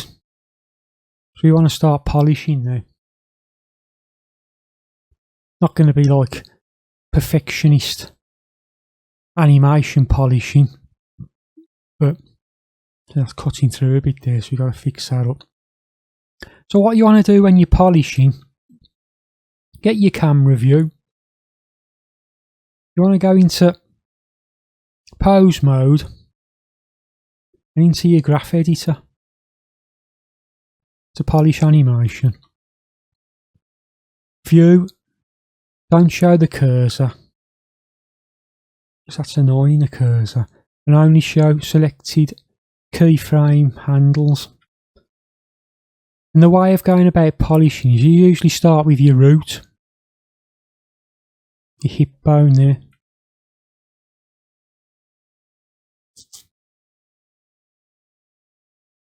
So start with your hip, bring your keys up, hide the ones you don't need like scale and neck follow. Should check that neck follow for a minute.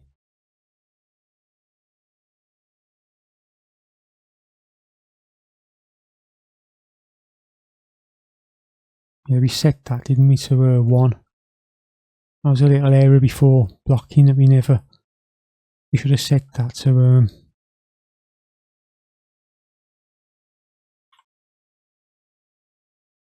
is it 1 or 0? I can't remember now, but I don't think it looks like that should be on 1, I believe, really. So it follows the torso. We're going to have to roll with that for now.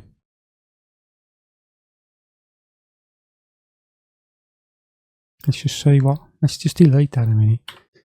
Set the neck follow to 1 and the head follow to 1. So when you move this spine bones, your head moves. That's a better way to work. So set your neck follow and your head follow to 1, but you want that before blocking really. And then you haven't got your twist as much. You've got your intersection there, but generally it's better to work on 1. And like I've said before, you can have shape key fixes for this area. We can't go into that for now. Right, so let's crack on. Hide that, we don't need to see the neck follow. We don't need to see the scale. We just want rotation and location. And your W quaternion, you don't really want that. You just want X, Y, Z really. And what I mean by that is you can set, I showed you in a previous lesson, you can set that to X, Y, Z, but you need to do it before blocking. We've got a roll really with the W, X, Y, Z for now. So if you look at W,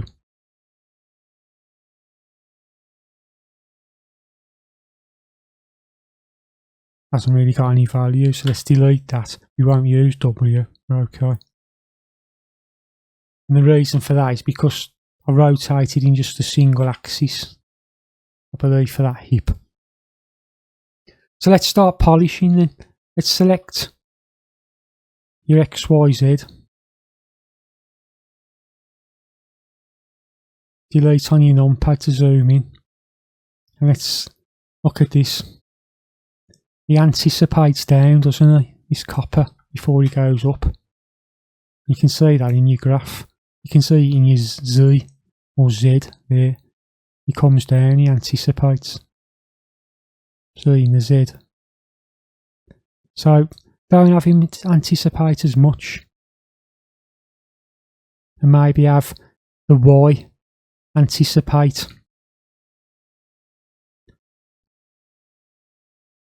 Have the X go first, then the Y, so you got some variation in it, like that. So comes down,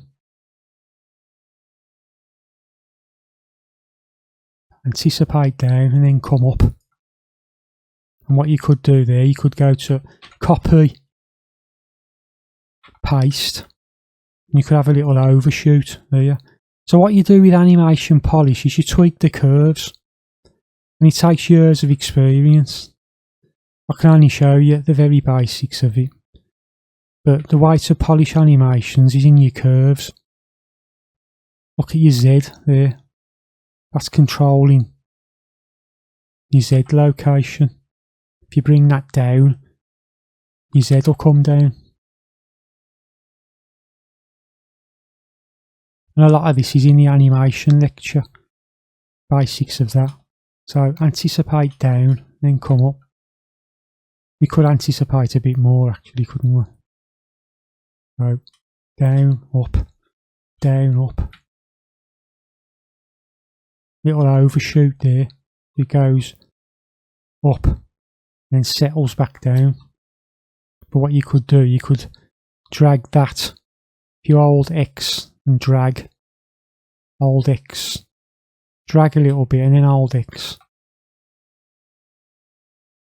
And then if you look closely, it's very subtle. There's a bit of settle, isn't there? Settles.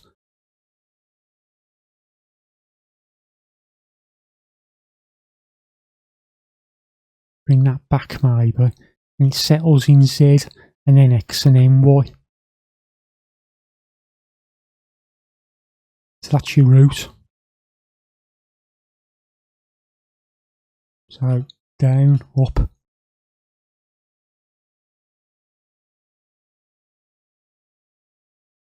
So down, up.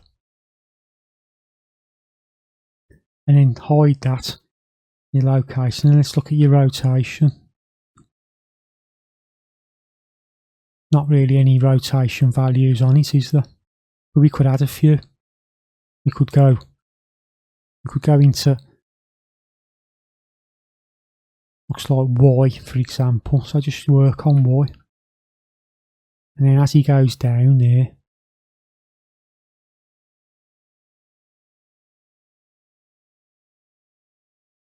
so he goes down, he could go to the side a bit like that, couldn't he? So go to undo that, go to I, only selected channels. So there's no movement there, but then there is movement there.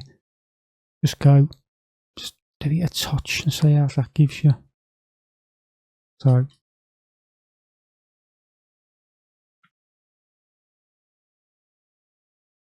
keep zooming out, bringing that down.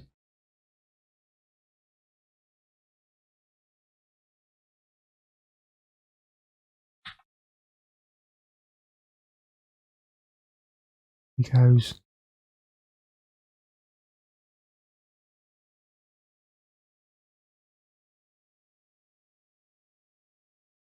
that way a little bit, and you could do a little bit of that in the X and Z if it gives you anything.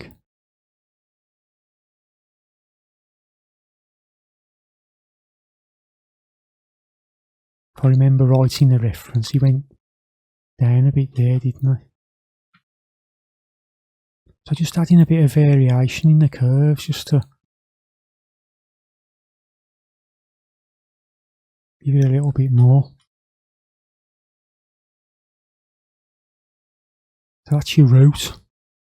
It's not perfect by any stretch, but that's how you go about polishing. You work on your route first. Always think about the principles of animation. So squash and stretch, anticipation. That's your anticipation. Another principle is an arc. We talked about an arc, didn't we, on this hand? So let's go to the hand there. I think F3, calculate there. Let's give you a path there. An arc, hasn't it? You can see it's arcing. But what you can do on your keyframe there, you could maybe push this arc out a little bit more. So it's exaggerating it a little bit more as that hand goes up. Tweak the curves. Copy. 1, 2, 3, 4, 5. Paste the curve. And then just by eye.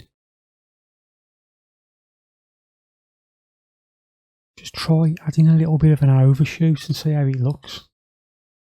So it goes up and then settles a little bit, doesn't it? Up and settle. And like before, drag that and click X and have that settle after. X back and have that settle before. So your X, Y and Z are setting at different times. Press F3, clear. Control S to save. So he comes up. Freeze punk. That's too slow, isn't it, really? That seems too slow to me.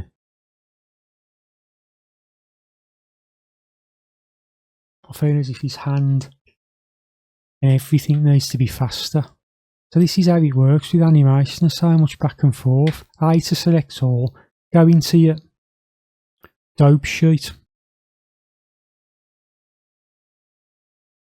And you can also go into your timeline. And you can see there's more keys than just the keyframes because we moved things, didn't we, around in the graph. So let's say on the space in between, you can tweak the timing. So let's try moving this back to there, 2, move that back 2. That's happening faster now, isn't it? Freeze punk, freeze punk, freeze punk. Let's try it even faster. Let's bring that back 2, and that to there.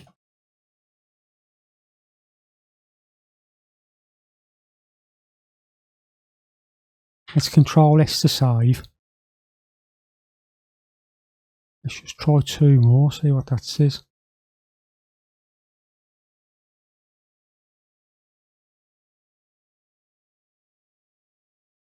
Freeze punk.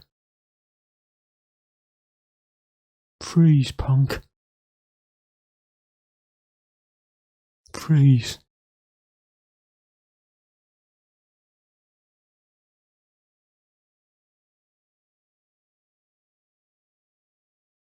Let's go back into it. Let's look at this arm now, for example. Let's go into the graph editor.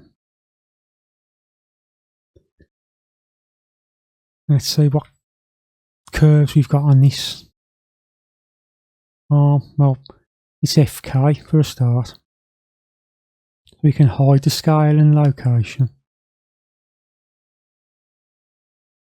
Quaternion. There is a bit of a value on there. Let's delete the quaternion W. Let's look at this arm. Instead of that arm settling at the same time, let's just move it forward a bit.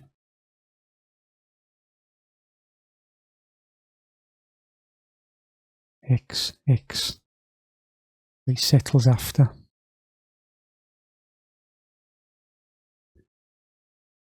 Let's grab these, move it forward, and grab the hand, move that forward about 4. Let's just tweak the curves. The timing's a little bit different.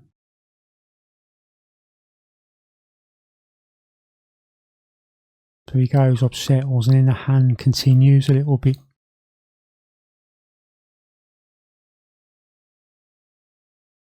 It's settling afterwards. And you have to just keep moving stuff and testing that type of thing. But that's how you polish animation in the graph editor like that. Let's look at this control. What's this doing?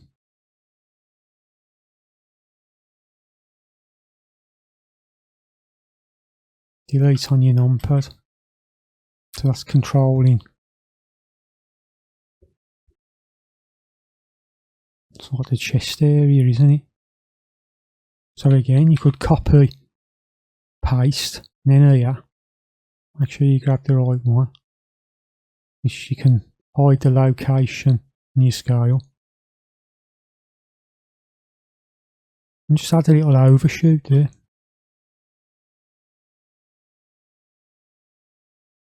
I still feel as if this hand needs to be quicker.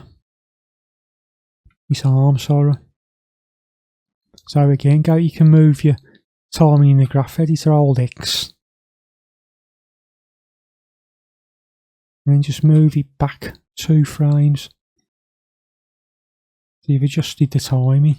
Freeze punk. Freeze punk.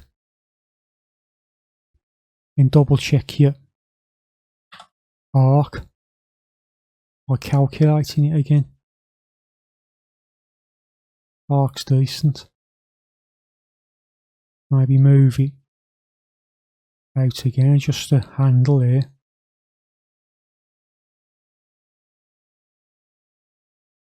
Adjusting your handles. So you want to be looking for nice curves in your graph editor. This head. Let's F3 and clear that. Have this head settle a bit lighter instead. So you could copy them keys, paste them there, grab that and move it, then hold X. Then the head is settling a little bit lighter.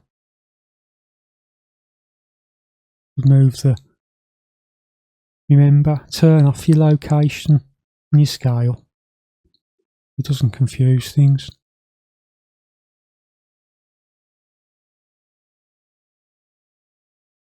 So as he settles, his head is still going a bit. So everything's not settling at the same time. You got the hand settles, then the head's still moving a bit, and that hand is settling. Then you could go back to your root there.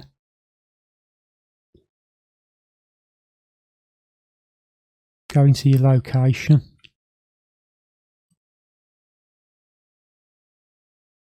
And have it go in and then back a bit. So look at your X location. It goes into the pose there.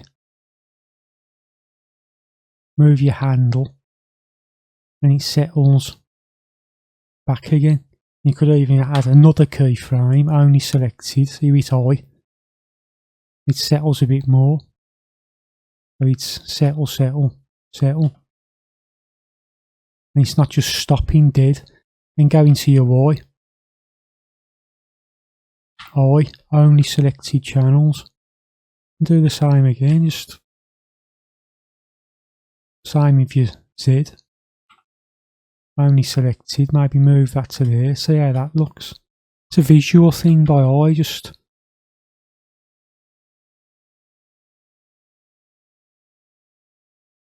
up he goes. Freeze punk. And he's not just stopping dead, is he? You're adjusting your curves. So things not as linear. Freeze punk.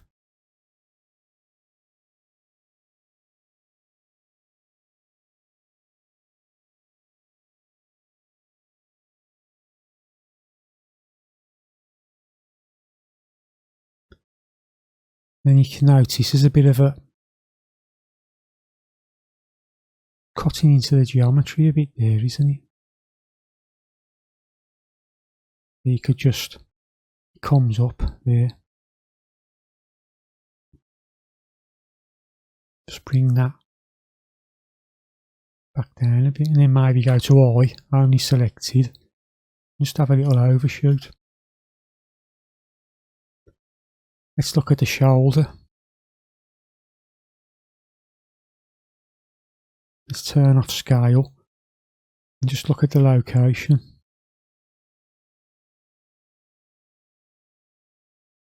So shoulders coming up. Let's maybe bring it up a bit more.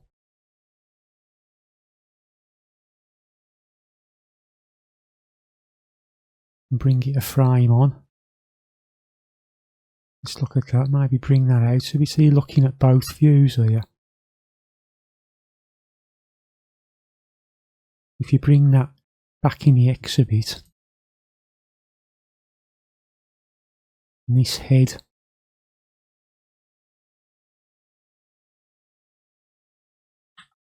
let's look at the X. If you bring that to there, maybe it's not cutting into the geometry as much, is it? Let's also look at the X values and just do a bit of tweaking on that. So it's all about timing and spacing as well with your animation, but a lot of the polishing is going to be in your graph editor.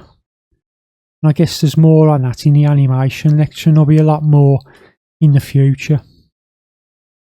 But I can only show you some basic moves for now. And what you can also do, say, look at your location Z, for example. You might want that more down and up instead of holding as much. So down, you could right click and go to handle type vector, and that will make it really sort of bounce. That's a bit too much for that. That's that's useful on the bouncing ball, for example. So you sort of eases out there. So down and up. So it's easing out and then going up quite fast into there, up. So the more that's there, the more it's going to hang, or hang time kind of thing. Which I'll show you on the bouncing ball, which is going to be my next lecture. So yeah, freeze punk.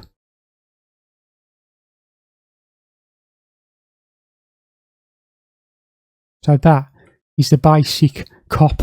I'm going to do a bit more polish on that and come back to you, tell you what I've done, and we'll crack on with the robber then. So I'll do a bit more polish on this cop. I'll be back in a minute.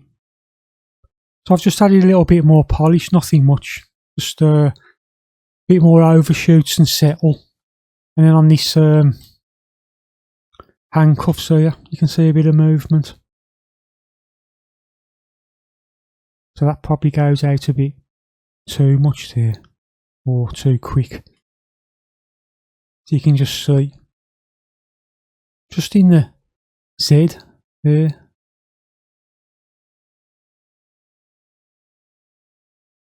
Just a bit of a movement on the cuffs. So create a bit of overlap.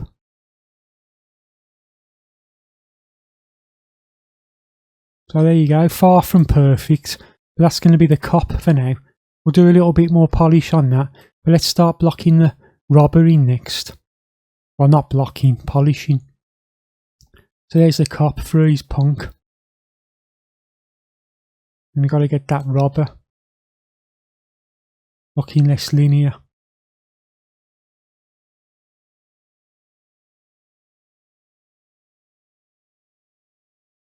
I think we'll hide the cop for now.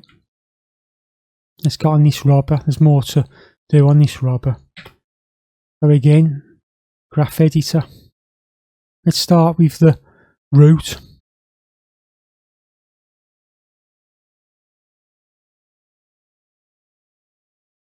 Let's get the root.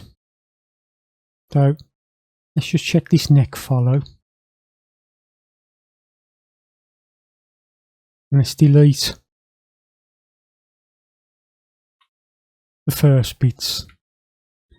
That's an error on my part, because I've had that much to do on it. I never set the neck follow and head follow to 1. You don't have to do that, but that's the best way I find to work, really.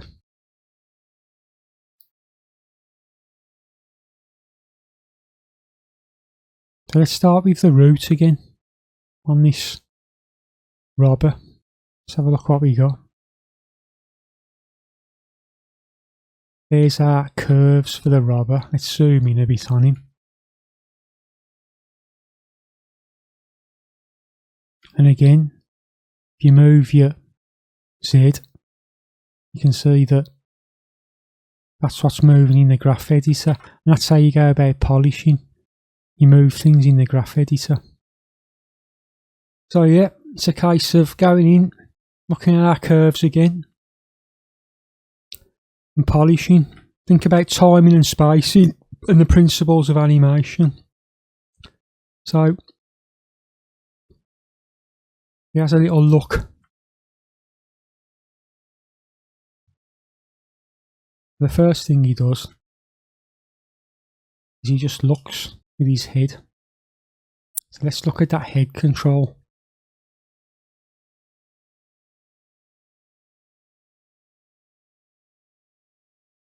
Let's just make it a bit less. Hide what you don't want.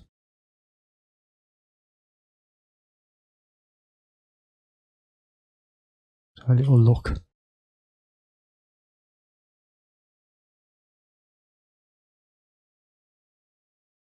Maybe tilt it a bit there. Little look. And really,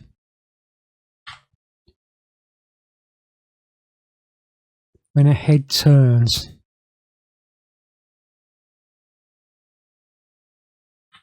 it should be arcing down a bit.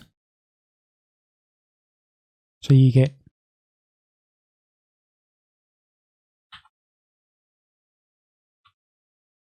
basically a little arc. So it's like arcing down there.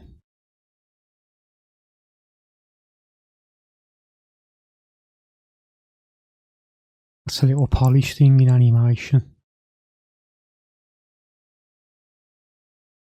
Usually follows a nose. A nose kind of goes, it's there, the nose is there, so it arcs. So you're implementing another principle of animation there. And that's how you want to go about it. You want to be implementing principles of animation all the time.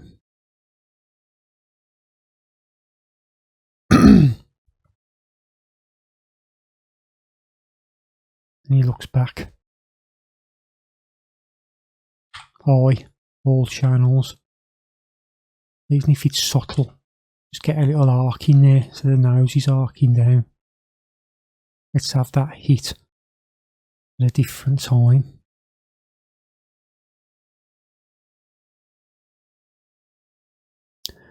But we went off piste a bit there. We want to be working on the root first. But let's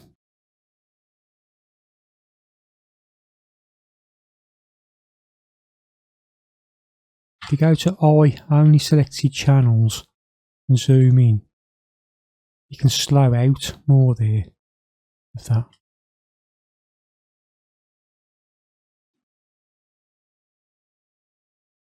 It's all about tweaking your curves to get a better looking animation. Let's just concentrate on this root for a bit. Roll the sleeves up.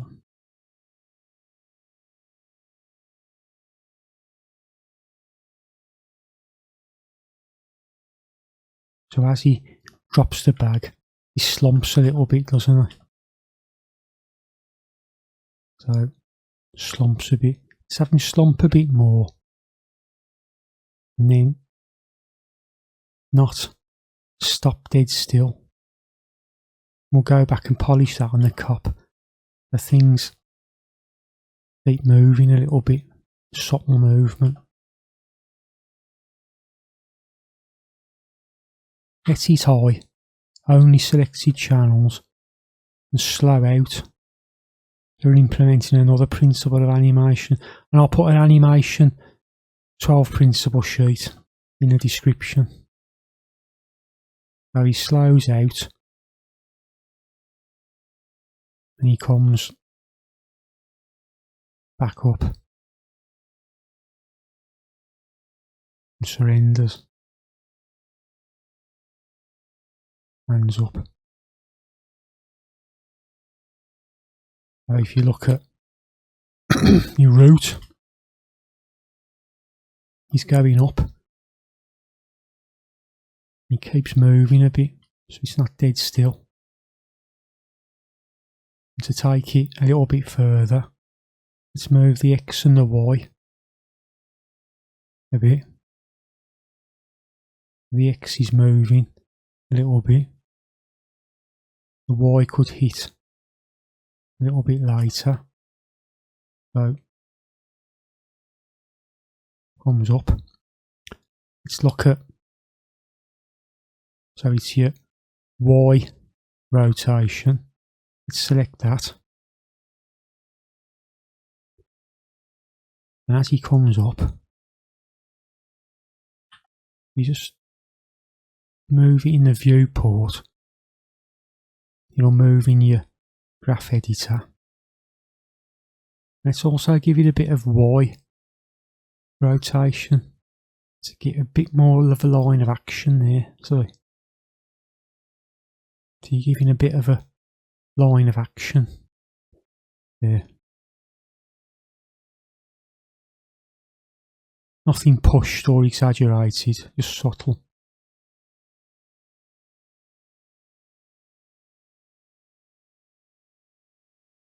That's the very basic polish on the root.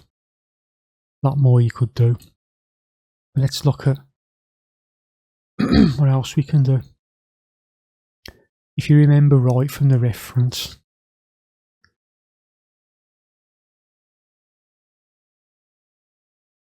one hand comes up before the other, doesn't it? And that's what you want, to create some contrast. So we could have these controls here. I always find it best to move it in the timeline, really. You could say that this hand should move before the other one. So it should go up before the other. And by doing that, they're hitting at different times. You've adjusted the timing. It feels better. And both hitting the same time. So that one hand hits and then the other one hits. Looks much better, doesn't it? Contrast variation. And then again, we can hit F3. We can go to calculate. Turn on our overlays. Let's look at our arc. Nice arc, look. Which is what you tend to get with FK. Let's select those three and hit I. All channels. Back to your graph editor. Let's have a little look. What we got? Well, we don't need scale and location, so hide them. Let's look at this one. Location, scale. You should really only have XYZ. You should be setting that to XYZ, which I believe I went through in the rigging tutorial. It's best to keeps it more simple if you just work with XYZ.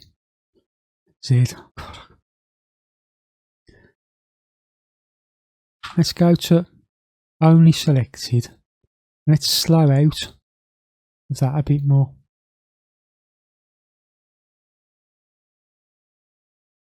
Let's look at this one. Let's push the arc a little bit more there. And you could grab this hand and you could say move it a couple of frames in X. And that way you're implementing another principle of animation, which is drag. So as that hand is coming up, if you look at your X there, move that like that. You've created drag now, which is like pretty much like overlap drag is. So as the hand comes up, or the arm comes up, the hand's dragging. You're dragging the hand. And what you could also do is drag this arm as well, which is pretty much known as breaking the joints. It just makes it look better, really. Just feels better because you get more of a bend, like a C curve. It's only subtle.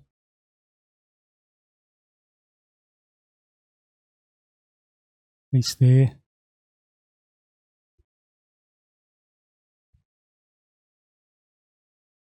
We can't go to town on it, but That's what you want to be doing, stuff like that. Let's look at this shoulder then. And I'm just touching up on everything really. I'd spend most time on the root, which is the most important. But we're having to just touch up on everything at the moment. So let's look at this shoulder. Let's have the shoulder hit first to create a kind of breaking of chains. So if you've got a chain, like a joint, to create overlap, one part will hit pose, then the next, then the next.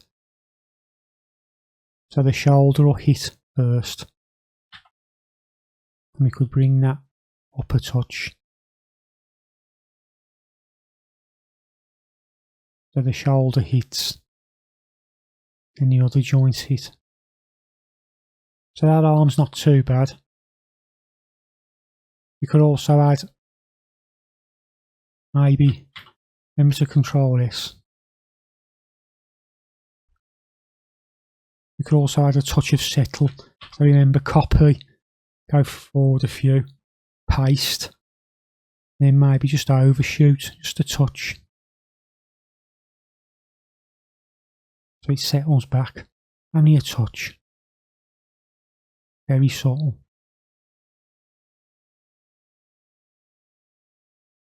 And that one could work for that as well, couldn't it? So copy, paste, move that over a bit, move that over. Then you got a bit of settle, haven't you? Like in and then back out. And you could move the Z there. You got a bit of settle there. So let's look at the other arm. Let's look at this one there. Let's hide what we don't need.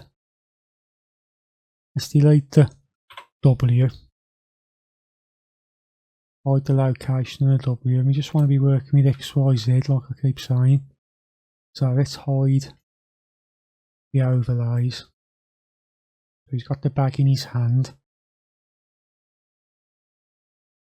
He drops the bag, brings his hands up. So what can we do?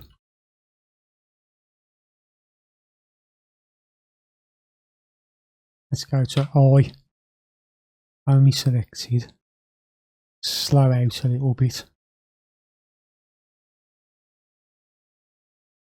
Bring it down so it's still going a little bit.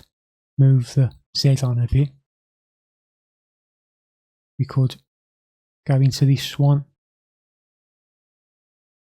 Maybe create a touch of drag there. So hide. Sorry, my mic's slipping a bit there. Get rid of your W. Like I say, set that to X, Y, Z before blocking is your best way. So let's look at X and create a bit of subtle drag. Then into your hand as well. Again, hide. You don't need. Just work with the channels you want. As that hand comes up there, you could drag that hand to create a bit of drag and overlap.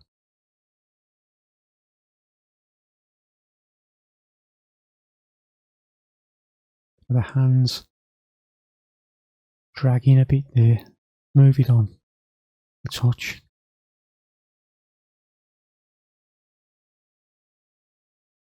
And the hand settles. Let's check the shoulder. Did we use any location on the shoulder? Yes, looks like it. Have it so it goes in and then carries on a little bit. It doesn't stop dead. Go into your Z. Maybe bring that up a little bit. See how that looks.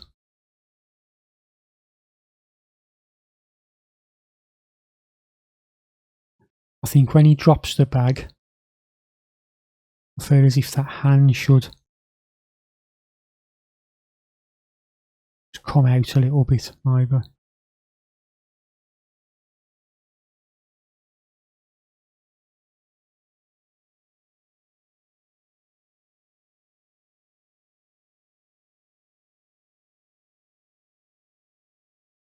And if you move that,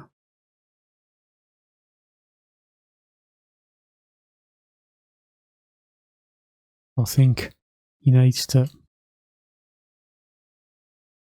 again, just work on what you need. Hide the other channels. His hand needs to come open more there, doesn't it?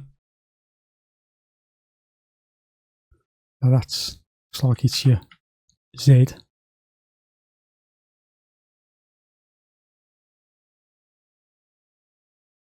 And coming open. And this one.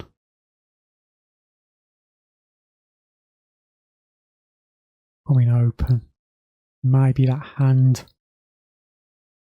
going out a bit more.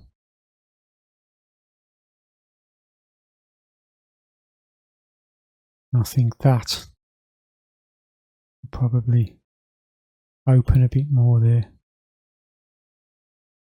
So just adjust the curves a bit.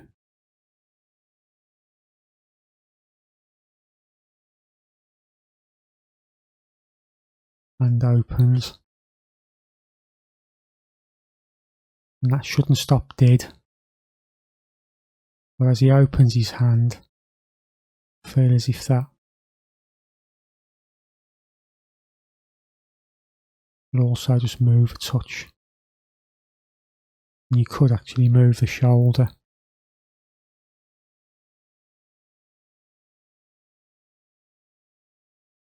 Get the correct channel. You could just move that shoulder out a bit as well, couldn't you?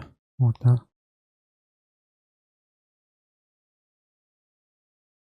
Maybe not as much, just a touch there.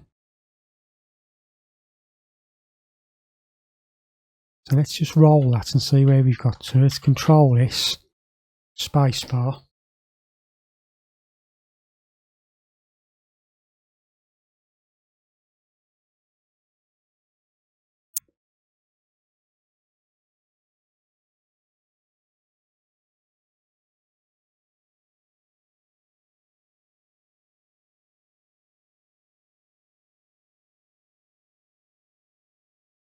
Looks like we got a little bit of a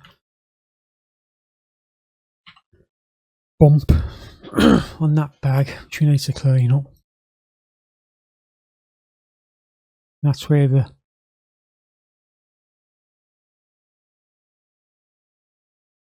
that's probably where the influence is changing there.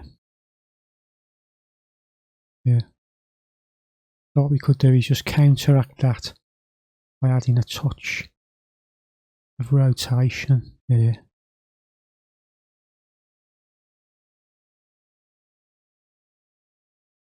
So we're just fixing up that little bump.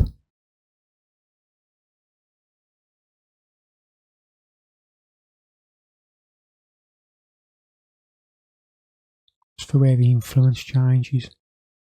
And I think as soon as he opens, he should start dropping. So start dropping that. So don't need scale. You get rotation for now. It looks like it's in Y. So when that hits, if you right click and go to vector, that'll be a hard hit there on the floor. It's far too slow, isn't it? So let's go into the timeline. So 125 to 133. Let's select all our ones and try 2 more. Let's try it over 5 frames. Bang, bang. That could work, couldn't it? Back into our graph editor. Control S to save. Just adjust my mic. Excuse me, croak me throat. So you've got to, let's turn that influence off, we don't need that. So slowing out a bit from this Y curve and then hitting the floor. What we could do there is go copy 1, 2, 3, 4, 5, paste. Paste. Actually, let's try. Let's try it there. Then we could go. Could come up a little bit, couldn't it? And just a tiny little hang, so he doesn't. He goes to the right. Hit. Bang bang. Sorry.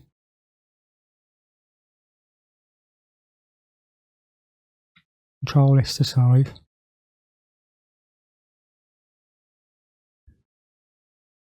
As it hits. Let's look at Z. Maybe we could just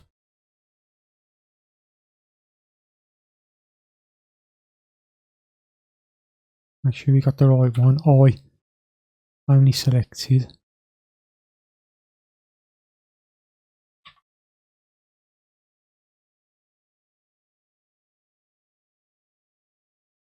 Just very subtle.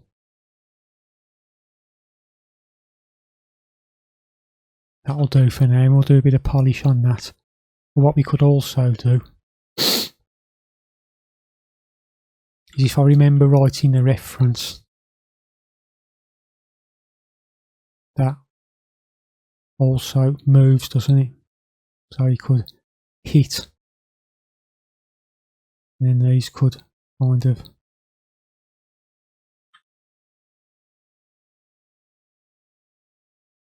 could just do that, couldn't it?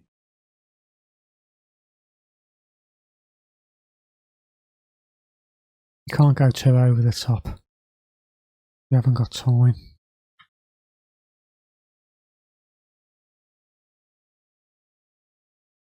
That one could hit after the other one. So it could just be something like that, couldn't it?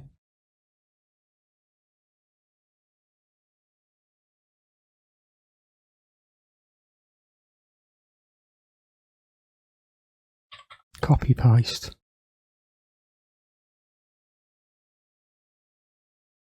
And maybe bring that along a bit.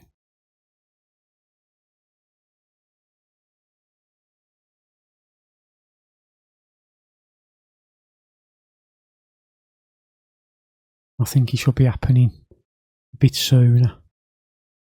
So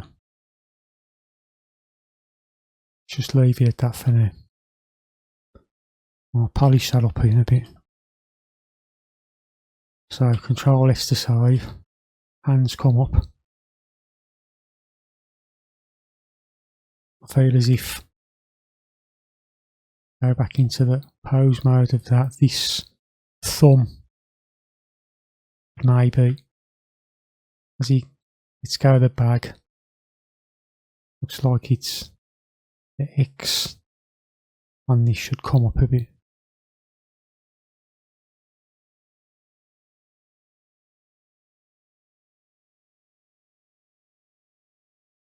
And then we could have as this hand comes up, we could add a little bit of drag.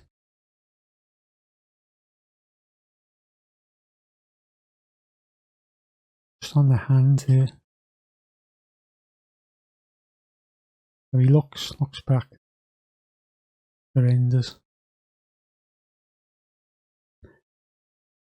So that's pretty much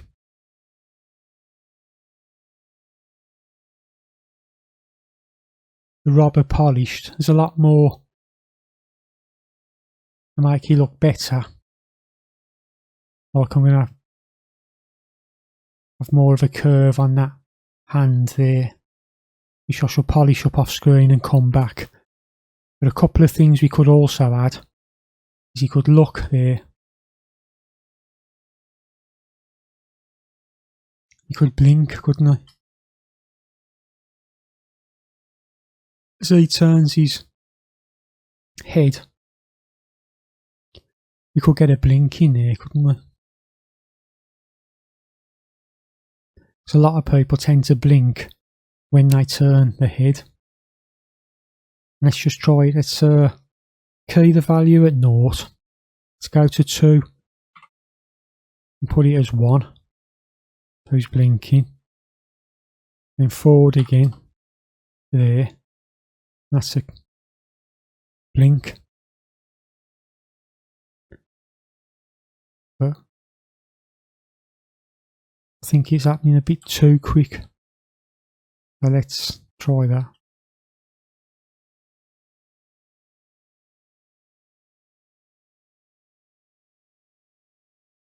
So blink.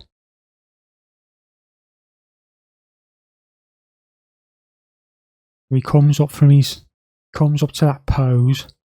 So when he hits the pose, you could also say he goes miserable. He's got it. So 1, 2, 3, 4, 5. Let's try that as 1.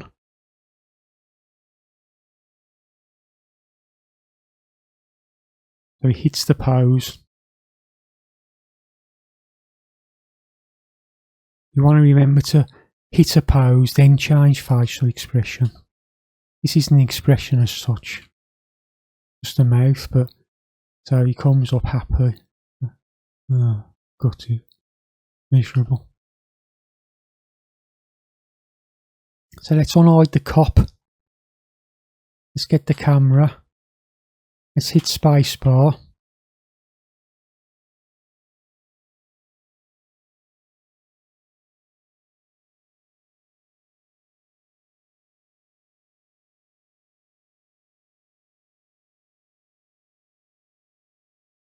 It's freeze, punk. Shit.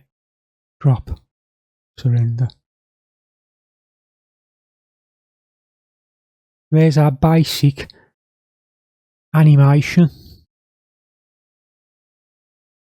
And what I'm going to do now, I'm going to do a final polish on both the characters. And I'll come back and tell you what I've done.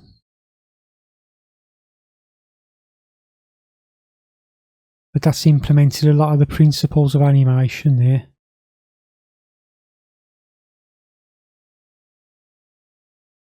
It's not looking too bad.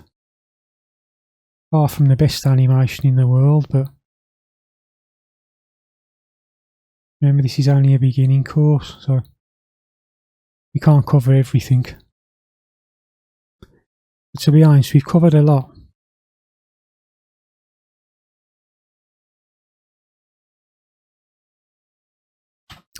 So I'll be back in a few minutes after I've done a bit of polish. See you in a minute. Right, so I'm back on after a bit of polishing. Let's discuss what I've done on this bit of polish. Let's hide the robber for a minute. And we'll just discuss the cop polish. Remember when you on these curves to slow out of things. So the more this curve gradually goes out, you're slowing out of stuff then. And then you can slow into stuff. It's all about timing and spacing. Cleaning your curves up. Really good one is eye. And you can add keys, like I've said. So if you get eye, all channels, you can create a nice little slowing. So what have I added? Well, as he comes up,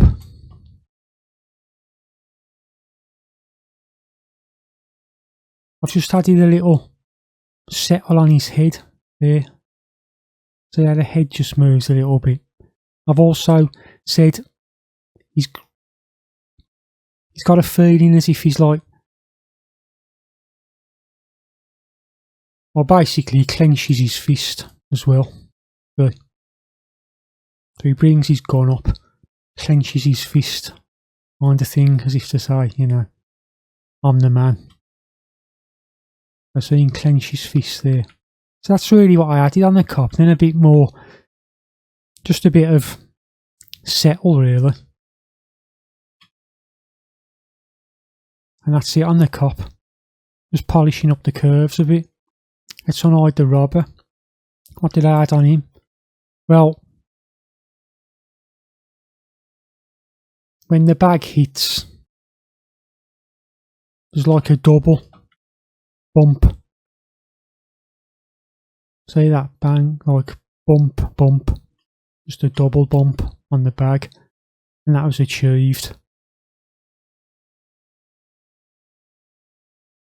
in your curves there, look.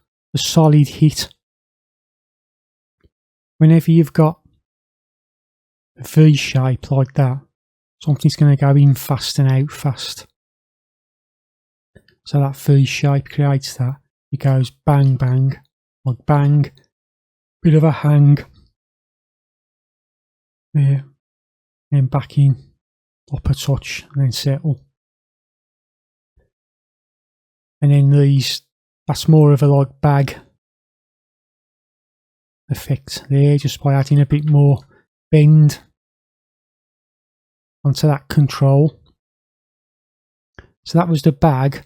On the copper itself, robber, sorry,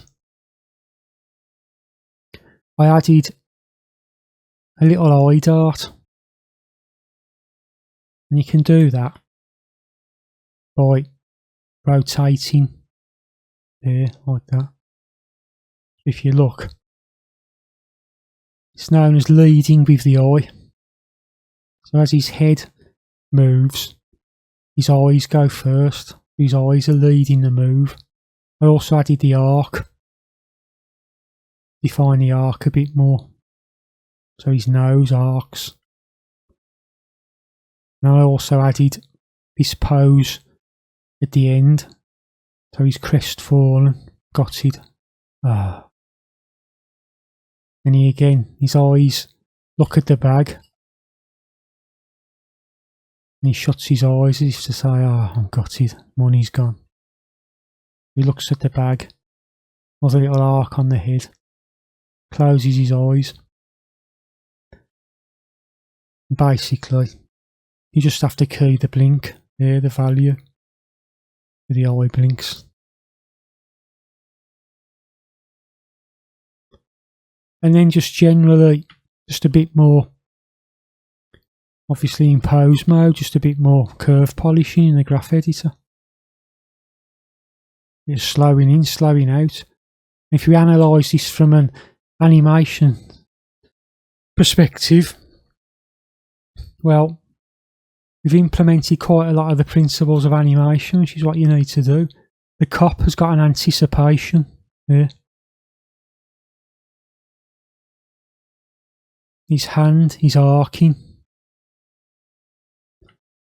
The robber, you got a different timing as the hands are coming up, so that's another principle, timing. And you want to be trying to implementing as many as the principles of animation as you can. There's a little bit of squash and stretch on the bag, that's another principle. There's a secondary action, which is the blink. There's even arcs on the head as it arcs down and back, a little subtle arc on the nose, which is what you want to look for. And there's going to be a link in the description to the principles of animation, which we covered anyway in lesson 5. But then we've got other subtle stuff, like a little subtle line of action there. The silhouette's nice and clear. There's a little bit of weight to this copper because of the anticipation. It's far from the best animation in the world, but we've covered a lot of the principles here. We've got drag on the arm, which is overlap. So as this arm comes up, you've got subtle drag on this arm and the hands dragging. You look at this copper, there's some overlap on the cuffs there, it's overlapping. So it's not all hitting at the same time. So we're trying to implement as many of the principles of animation as we can. So that's the characters. So what do we need next? Well, it's a bit dead, isn't it? Really, sound wise. So if we go into our video sequencer and go to add sound, freeze punk, when this copper brings his gun up, you can say that. Freeze punk! And you do that in the video sequencer. So freeze punk! And let's add another sound. And let's add where was he? Blender fundamentals, cop car. Freeze punk! We could have that going all the way through, couldn't we? Freeze punk!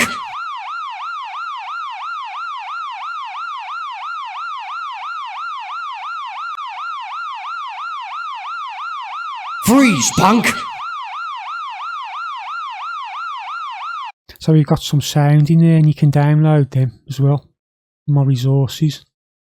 We could have the little bang on the back, couldn't we? Money chinking example. I may do that, but that's no bigger. Freeze punk! Freeze punk! So let's save that and let's unhide everything else and see what we've got left.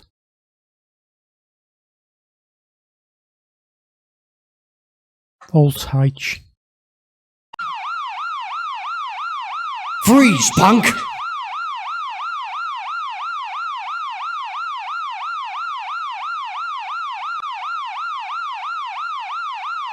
Freeze punk!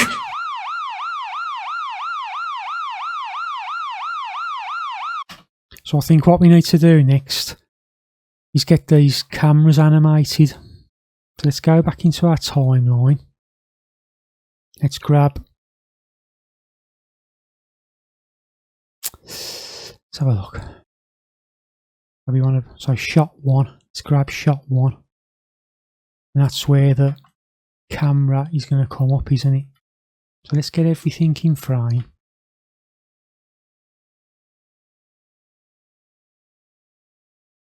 And let's eye there.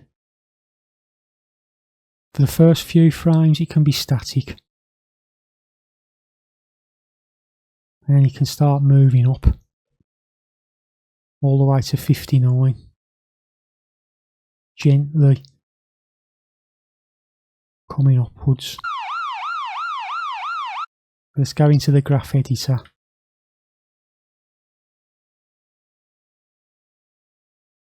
And just have it. You don't want to be covering a massive distance, just a bit of a dolly out kind of thing. So that can be the first camera. Let's go into shot 2. And again, eye.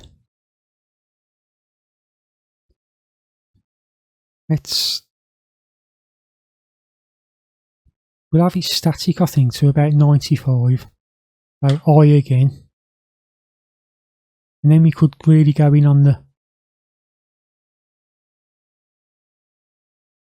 robber, couldn't we? So we could have the arm directing our eye to the cop. That could be a bit too fast. Maybe not quite as much.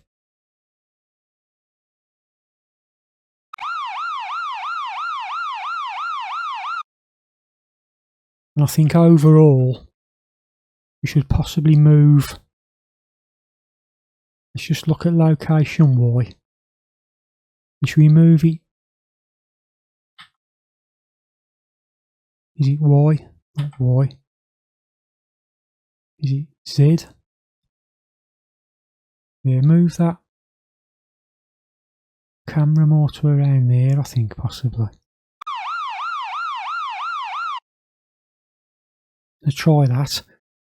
Control S to save. Now let's go to shot 3. And that one we could have. Get the car kind of in the middle. And then we could just try going outwards to see the overall scene, maybe. Lights and everything. Kind of like that. Let's play on that. Freeze, punk!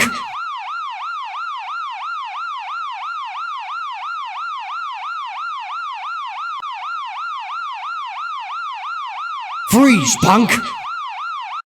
I think shot 2 should maybe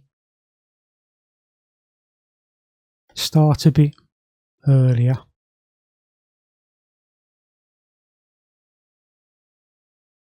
Maybe not quite in as far. Punk!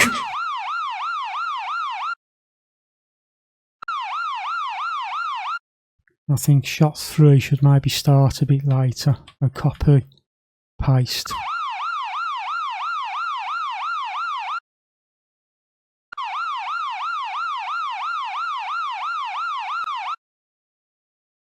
Maybe something like that.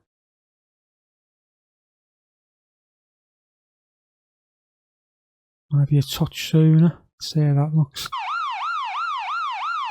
Freeze, punk!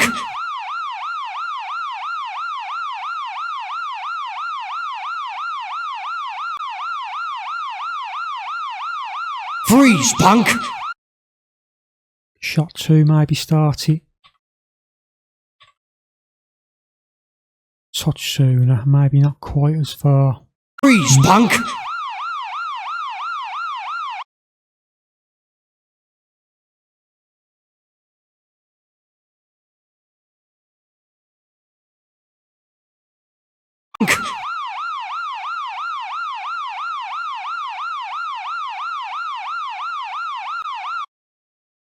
It's not too bad.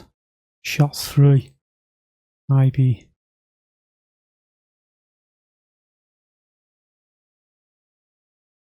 Out a bit more, right to the edge of the road.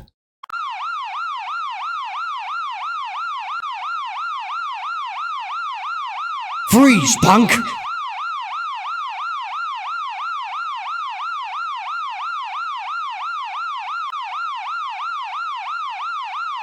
Freeze, punk!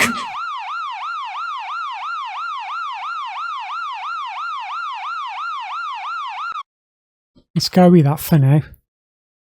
What we need to do next is start looking at animating our lights, don't we? So let's go into full lit mode.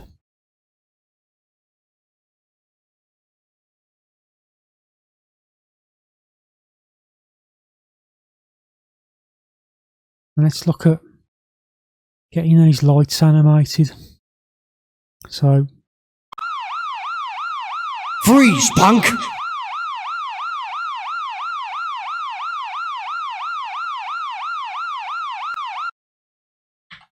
save that. I'm going to have a quick break. I shall be back. We'll get on these lights next. Right, so let's start looking into our lights then.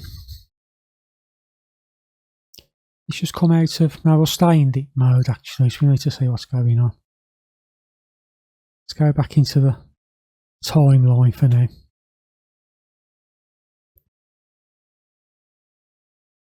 Let's look at our lights here. And I think as one light is on, the other should be off. We need to do that really all the way along the timeline. So, go into our materials and emission. And when this blue light is on 5, the red would be on 0.1.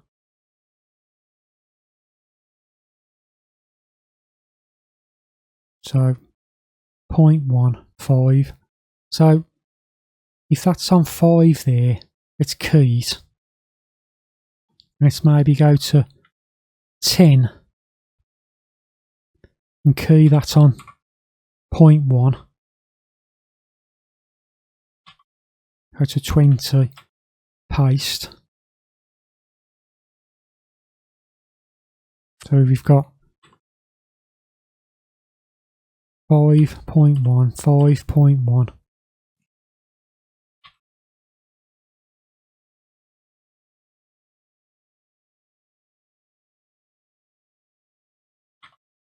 Let's keep duplicating that across the timeline.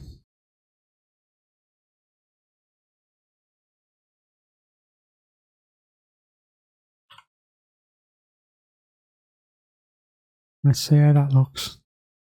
Right. Freeze, punk!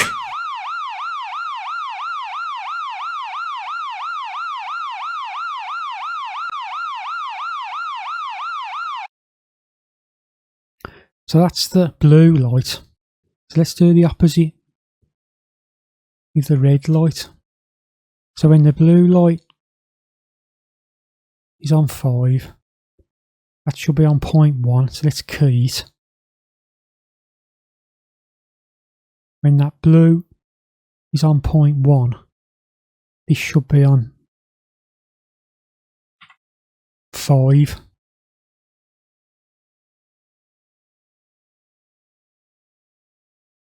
Copy, paste.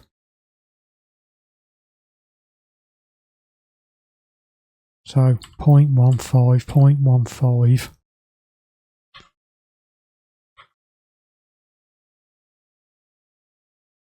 Doesn't have to be exactly at 10 every time.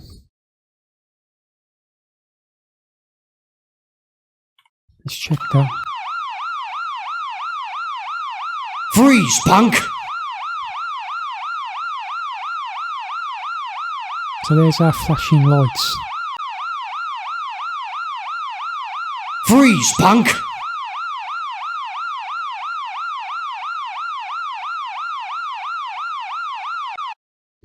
But should they be a bit brighter, you think? Let's have a look how much. Let's have a look at this blue light here. Let's increase that to 20, for example. Let's go into the graph editor on our blue light. Let's grab all the top ones. Let's bump it up to about 50. Punk!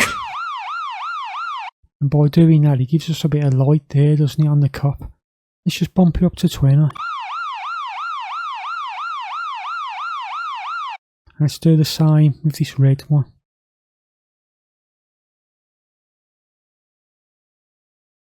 Bump it up to about 20. Freeze, punk!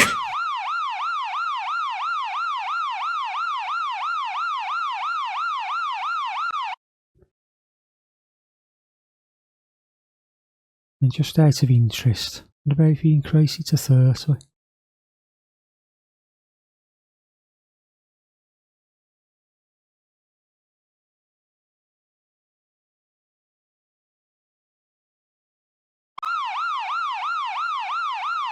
Freeze, punk!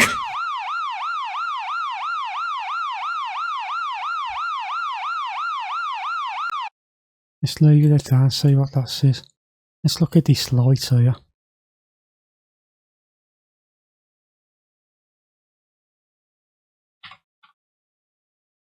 Let's give that about 50. It gives the scene a touch more light. Should we have the indicator on and off? Was that a bit much? I think we'll leave that for now. But what we could do is animate these lights a bit, couldn't we? In the bank.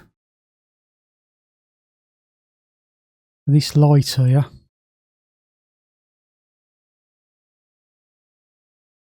Just thinking what we could do with that. Would these be going on and off a bit, you think?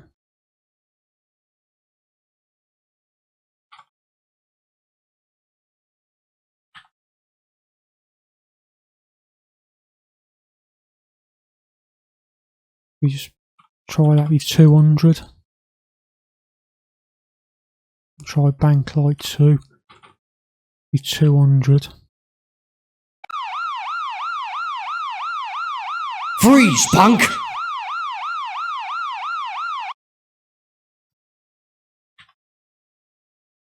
A little bit too dull there, isn't it? We'll do with a touch more light overall. Should we do 300 there? And then this 2200. 2200. Let's give it a bit more light. Bank light. We could have it flicker, couldn't we? So in the main shot here, we could have the power as 200. And just over a few frames, maybe 4 frames, we'll have it go to nothing. 1, 2, 3, 4, paste. Free.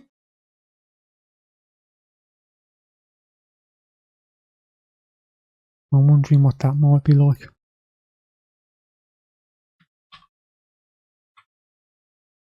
So that was bank light 1, and also with bank light 2.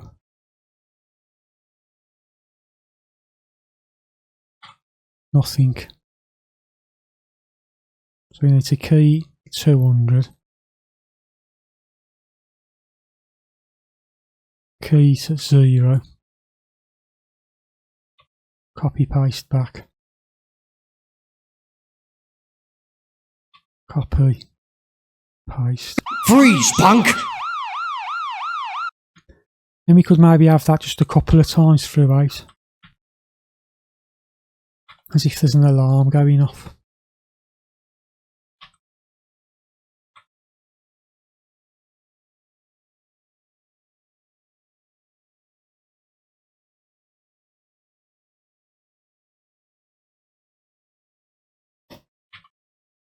So that's our lights keyed.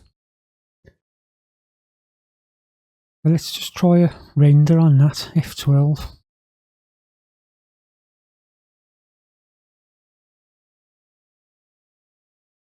That's not too bad. Remember, we're in the dark, night time.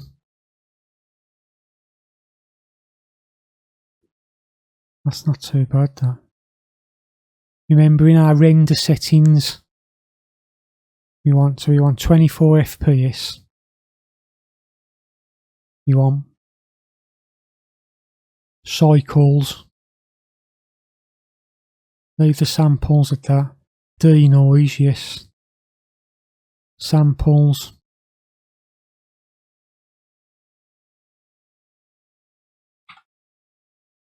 Let's just try max. Denoise again. Let's hit F12 on that and see what sort of render time we're looking at. It's probably going to be a bit much. Yeah, we got too many samples there. We set that too high, so 1024. We got denoise on. F12.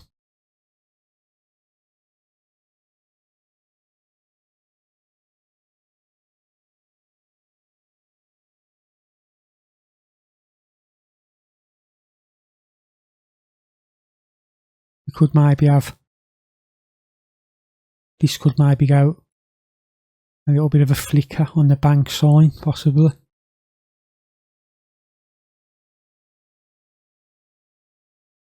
There's all sorts of little things we can polish. So the render time for that, 37 seconds, not too bad.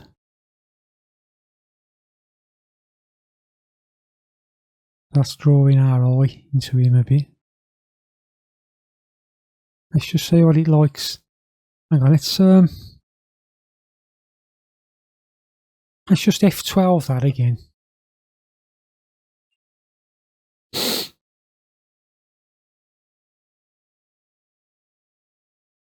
We can see some of the light reflecting on him there.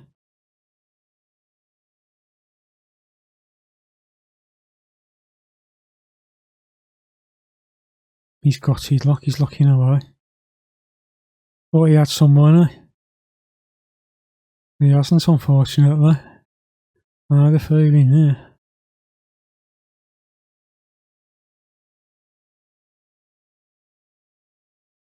So you're looking about 30 odd seconds. So let's put that, so that's in slot 2.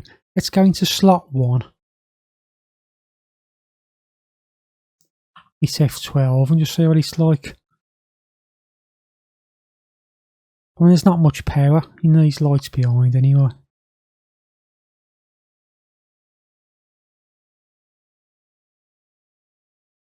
A little bit of a crease in the hand there, but yeah, around 30 seconds per frame, that's not bad. It's not going to be huge render times. Here's your samples. There, look.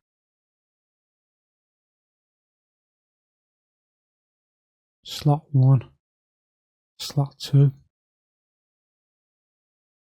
Not sure if you can see much difference in that light, to be honest.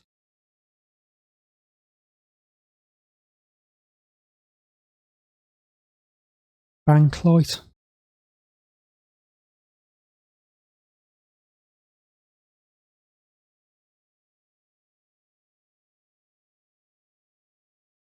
We'll see how it looks.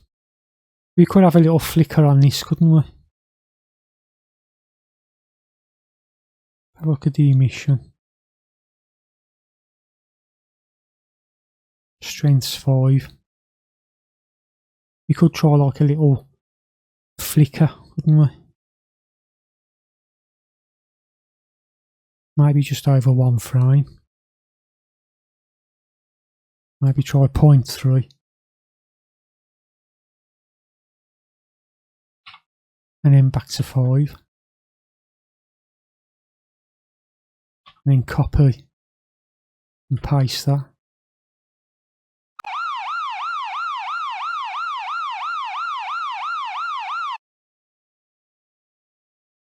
Maybe copy, paste there. Freeze, punk! Just a little 1 frame flicker on the light, a bit of interest.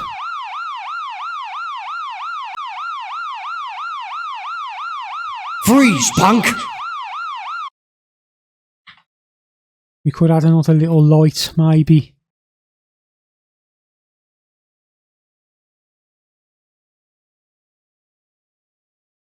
Or is it a bit much? Because I was thinking a little alarm there going off, but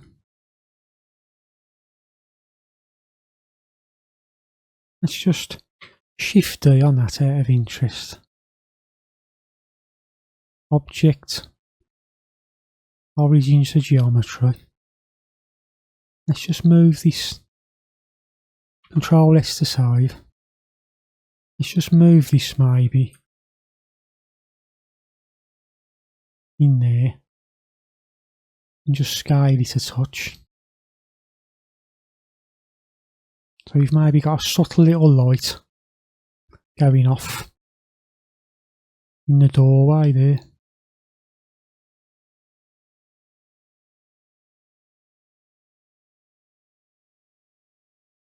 Just to add a little bit more.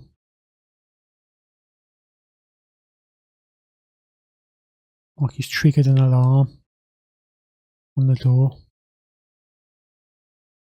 So what I'm going to do now, I'm going to go through everything and do a final polish and see what's what. But we're not too far off finishing now. I'm sorry it's well over 2 hours, but there's been so much to do on this final project part. And in the 12 lessons, to be honest, I've crammed that much in. Yeah, really has been a lot. I'm going to do a final little polish on things, check the lighting and the values and everything, and I'm going to come back. And that, when I come back, will pretty much be the end of it. We're going to go through how we're going to go about rendering. But let's do a final little tweak. I'll be back in a minute. Really do need a break. Right, so I'm back on. I've done a bit of tweaking. So what did I do? Well, I've added just these basic spheres in the background to mimic stars. Nothing extravagant about it. Just basically add mesh sphere and just added a bit of emission to it. And really, I should be adding. If there's 2 different strengths, there should be more. So that's something you'll probably want to do as well before you render. Just add some different emission strengths. I added some emission strength to this light here and give it a bit of a blue tinge. I've actually added a blue light here as well, which is the same colour as this. So I'm going to check, I'm going to do a couple of render tests with that and see what difference that sort of makes. I mean, we've obviously got our emission there, which is giving out light, but there's a bit of light above it, so I may use that as well. But I feel that with this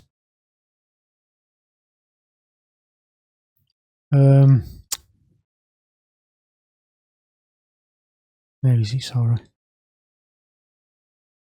Yeah, by adding a bit of emission to this lighter there and changing the, so the base colour should be the same as that. I've just noticed. Let's copy that and paste that. Give it more of a night feel, hasn't it, I think, with a bit of a blue tinge there. But one important thing that's changed from a previous Blender ones is something called the Bloom. And basically, it used to be in render properties, I believe, the Bloom. When you've got an emission on anything, obviously on our flashing lights and our lights here, there used to be a Bloom setting, so it give off a bit of a fog kind of thing and a bloom effect. But that's changed now, so I need to show you a different way how you access that. So basically, you need to go into here and go into your compositor, click always there first of all, and then you'll go into compositing, you'll click use nodes. That's going to give you your render layer there, your composition. So what you need to do then is go to Shift A. I believe it's glare. If you put the glare in between those two, and then we can go to, let's pull up there, click N to close that. Let's go to our image editor, render result.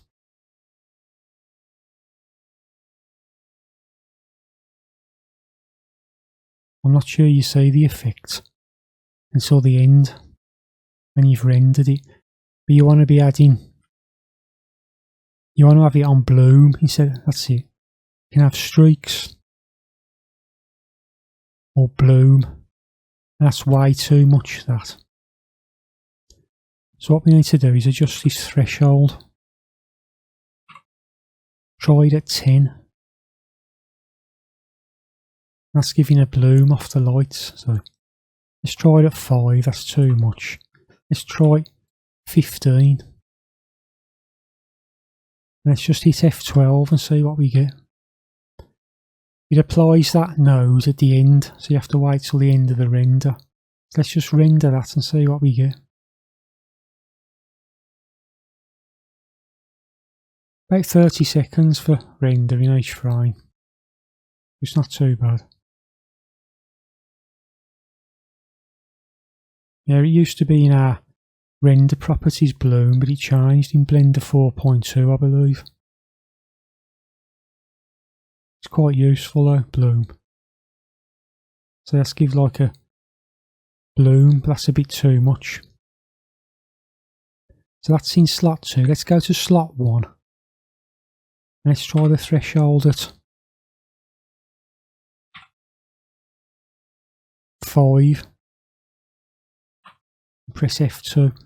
I think the less, I'm not sure if it's, you go lower or higher to get the less light. Let's do a render test and check.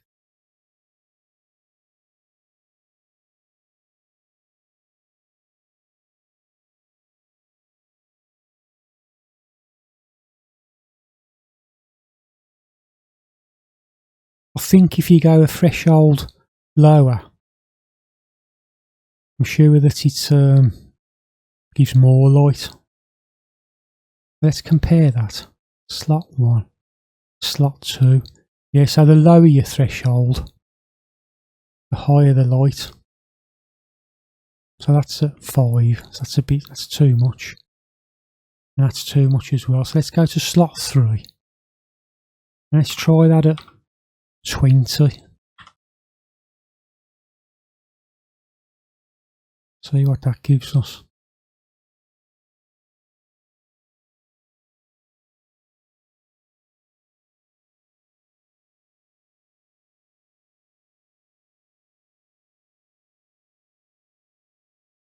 So yeah, because it's in the compositing there, it applies it right at the end. And that's why we checked always up here.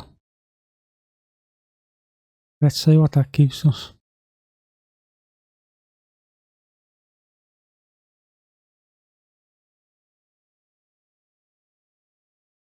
I feel as if it's not giving us enough on this police light, but it's giving us too much on the street light. So what we can do with that is we can go back into our animation tab there. And we can knock this down to say, let's try 7, lucky 7. Let's go back into our compositor. Let's try 25.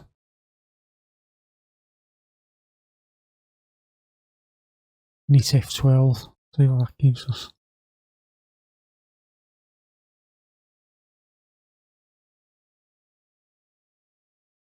We need to see our lights. I shouldn't have changed frame really there.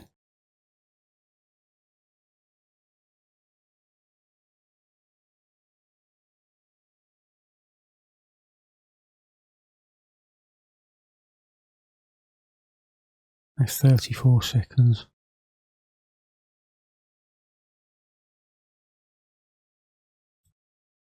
So that's give us quite a bit of bloom on that light, hasn't it? A bit too much. Let's go back into animation.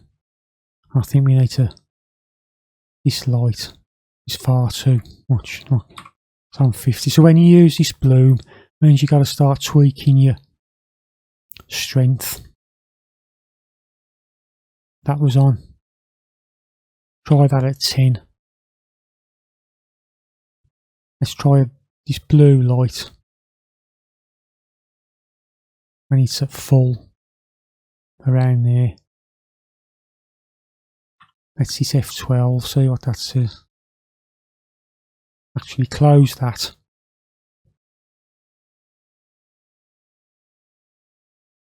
We want to see our lights there, don't we? So let's hit F12 and see what we've got there.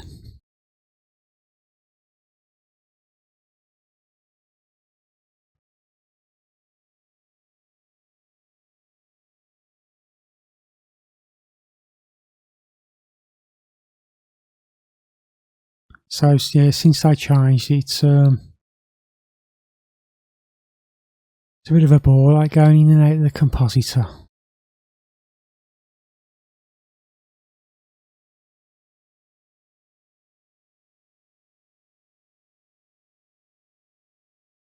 So that's just two. That's not give anything much at all, that's it really. So I think our threshold is too high now. So let's try back at 15. See what that gives.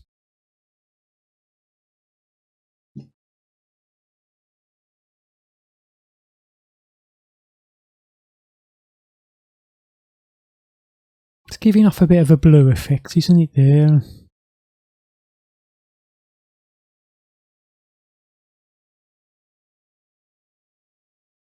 So we've got a bit of a blue light.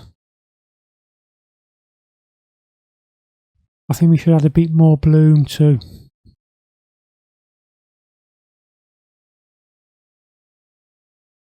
Let's increase the emission on this to maybe 12.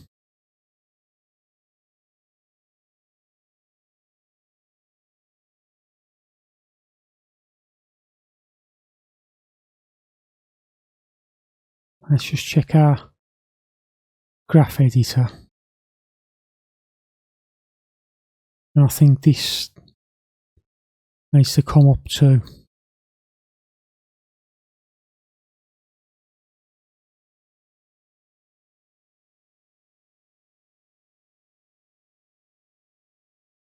Maybe about 40. What was the red one? Or was it the red one that needs? I think. Yes, I'm right. It's the red one that needs to come up. Somewhere around 40. Because the blue one, yeah, is around 40. So let's just see what that gives us now. It's a lot of back and forth, I'm afraid, with this bloom when you're using emissions. So I'm going to keep tweaking and I shall be back in a few minutes after I've checked the scene again. I'll show you what I've done. Now let's just render this. Right, so I'm back on. And I've found that this part is going to be quite a bit of tweaking back and forth with this bloom setting. And even though that's not perfect, I just quite like the stylised look of that. So, if you go into your compositing, I used bloom, set that to high. Threshold was 12 and the size was 7. And that's what I used for the bloom setting on that. And that's how it turned out. So you got some nice fall off of the light there onto the characters, which will go between red and blue. I think that's pretty decent, that. What else did I add? Well, I added like a bit of a flange effect kind of thing to the... If we just go into... you can see like the roof's got a bit of a... It's not as linear, comes out to be like a flange sort of thing. Just went into edit mode, just tweaked that. Remember the car point light there? Because we got the bloom, we don't need it there now. So what I've done, I'll just put it as a little red light there which goes on and off. So that's just going to go on and off. It's just point light. It goes between 10 watts and 100 watts. And if you knock off this multiple importance, you won't get, if multiple importance is on, you get like a little shine in there. If you turn that off, you don't get it, you just get it there. And I think you've got a nice little bit of light going onto the robber as well from that alarm that's going on and off. So, quite like that. Door's a little bit linear, could do something with that really, but that's pretty much everything. I mean, if you look in your render properties, we got side calls, GPU compute, samples are set to 1024, denoise, render samples again, 1024, denoise, high, and use GPU. So that's my render settings. You can have more light bounces for more quality, but I'm just going to leave that there. You got various other settings here. I'll leave that at Blackman Harris. sRGB, AGX, there is different ones like Filmic and that. I'll just leave it at AGX. So really, if we just go through and render out, remembering your compositor is where you get your bloom effect, which we've gone through. Let's just render out some of the different cameras and see where we stand. And we're pretty much at the end now. You can carry on tweaking as much as you like and adding stuff and tweaking lights on and off, blooms, all that kind of stuff. And all be tweaked till your heart's content. But we can't go on forever. So we'll just render out each shot and see what we got. You might want to increase or decrease the glare to get more there. It's all down to preference now. So that's our first camera. Let's just have a look at our second camera. That's this F12. And you can do this whatever size you want with your camera. I mean, I'm going 1080 1920 portrait mode personally to go onto Instagram. I'll try and get my Instagram Jimmy Mole Digital account back on. And like I say, there's a little light there which is giving a bit of a shine. There's an alarm which adds a little bit to it.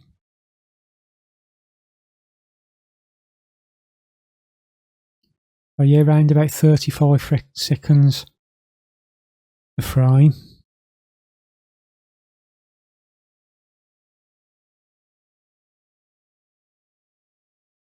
And then there, the bloom's not as good, is it? As it looked from the distance one. So let's just go into compositing again. And just put that threshold at 10. And just render that and see what that gives us.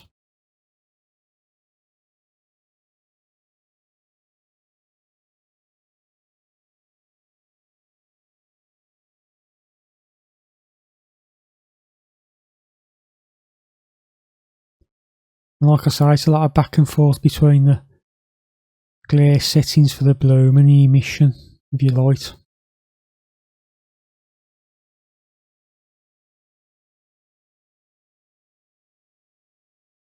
So that's give more bloom there, hasn't it? I quite like that.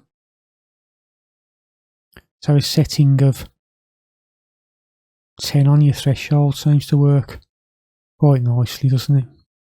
Quite like that. Like I say, it's all down to preference. And then your last shot,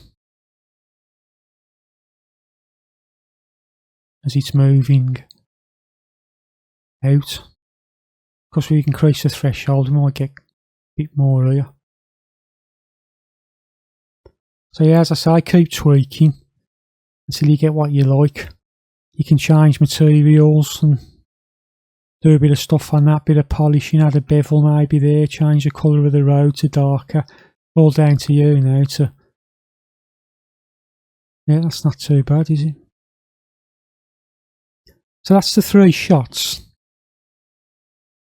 We're going to animation to the start. Freeze, punk!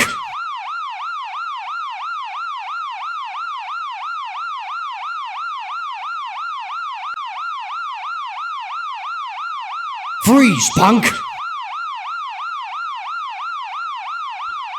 That's our final scene. And all's left to do now is Freeze, render. punk!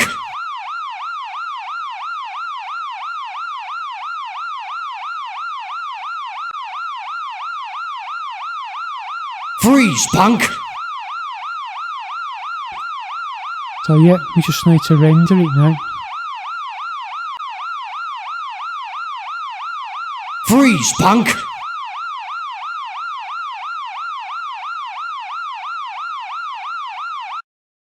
So how do we go about that then? Well, we just have to go into the output. We need to choose a folder. So, Blender Fundamentals, new folder, final,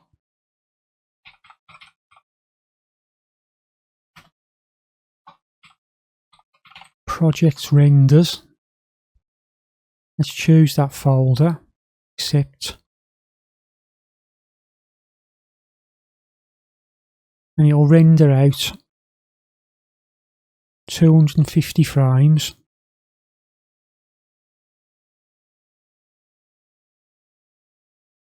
Colour management, follow the scene, yeah. Post-processing is going to composite it to add the bloom. And I think that's everything, guys. 24 FPS, got our render sizes. So all we need to do now is go to File, Save. I'm going to render out this animation. I shall come back to you and show you the finished product. So, render. Oh, we want a PNG sequence as well. And you can, if you want, just render it as a video. But I like to render a sequence which I'll stitch together. So we just need to go to render, render animation. It'll go through. You'll render all your cameras, your lights, everything in your scene. So we'll leave that rendering. Around 35 seconds a frame. You can see your samples calculating there. And that, finally, is the end of the beginning Blender series. And it's been a hell of a ride, to be honest. I've enjoyed it. I really hope you've enjoyed it too. Hope you've learnt a lot of stuff. Remember to download the PDFs. That'll help you along. And to be honest, I'm glad I got to the end now, because in the future I can just do sort of on the fly stuff, which is going to be a lot quicker. Touch wood. I'll touch my head.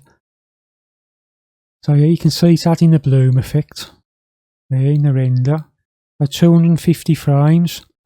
And that, guys, is the end. I shall just nip back to show you the finished video. So I shall see you in the next one,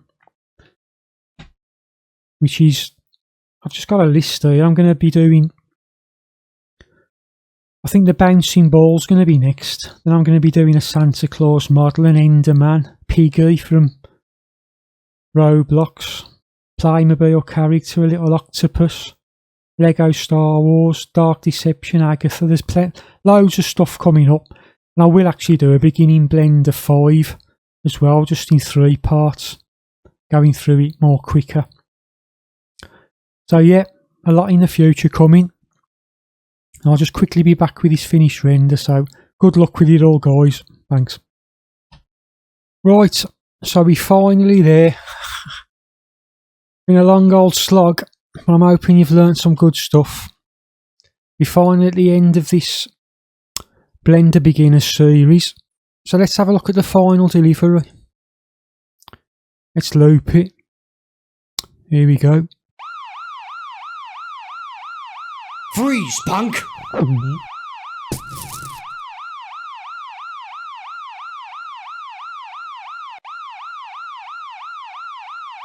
Freeze, punk!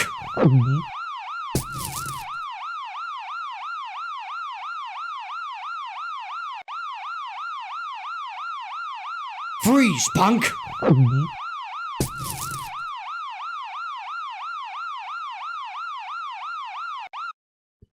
So there we go. I've shown you everything for you to implement something along the lines of that. All the techniques. And that's the final delivery of the project. I mean, there's a lot of stuff in there that I should probably re-render, to be honest, at a higher samples. So if you go into your render properties, you could crank up your samples more. A lot of people render at 496, the top quality rendering, so you can see a bit of noise and banding around here, can't you? So that'd get rid of that. And I believe you can go into your ray trace, light paths, bounces, crank those up a bit to kill the noise. The bloom causes a bit of noise as well, like this bloom. So you might need to increase your samples here to get just a bit of better quality. There's plenty of stuff you can do to polish this more. I mean, I feel that the bloom on this is not as much as the blue one. I may increase the emission. So this red light gives more bloom. You can do stuff like with the characters. You know, you could polish this arc more. So as his hand goes up here, it arcs out a bit more, kind of thing, like pushing the arc. Tweaking the lights more. There's plenty of stuff to do on this to polish it more, but you can't keep going on forever. I mean, the flicker, I'm not sure of that. But the bulk of what we aim for is definitely there. I mean, we could maybe have this spread a bit more. It's a little bit too bloomy there. But that Freeze, punk! is the final delivery. You'll notice I've added, I shall give you the sound effects as well for the gulp. I've added a gulp. Freeze, punk! And the sound of the money bag dropping. Freeze, punk!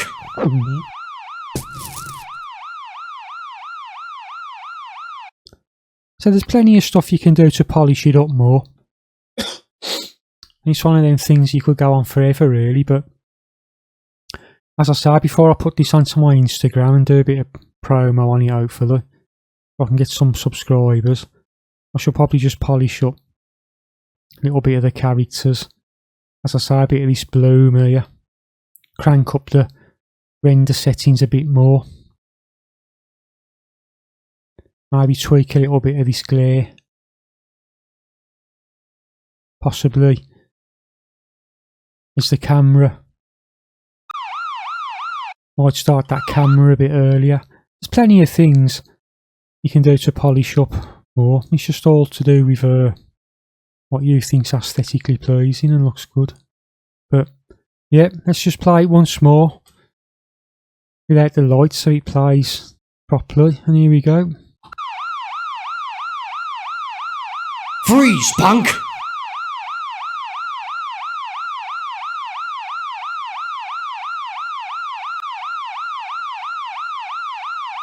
Freeze, punk!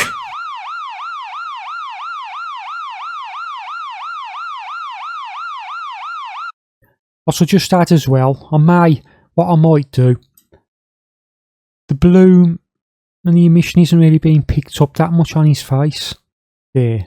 And I like the idea of maybe adding a point light just somewhere around there. Just a little point light, which will be the same colour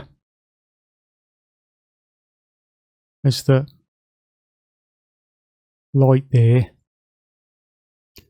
And then basically you can key it at the same points there to get a bit of little flashing of the blue and possibly red as well. And maybe create 2 more little point lights just to get a bit more light on the faces is another thing you could do, which I'm thinking of just doing. So yeah, a lot of little things to polish. But that, guys, is the end of this beginner series. So I hope you enjoyed that. And this is what we produced. Freeze, punk!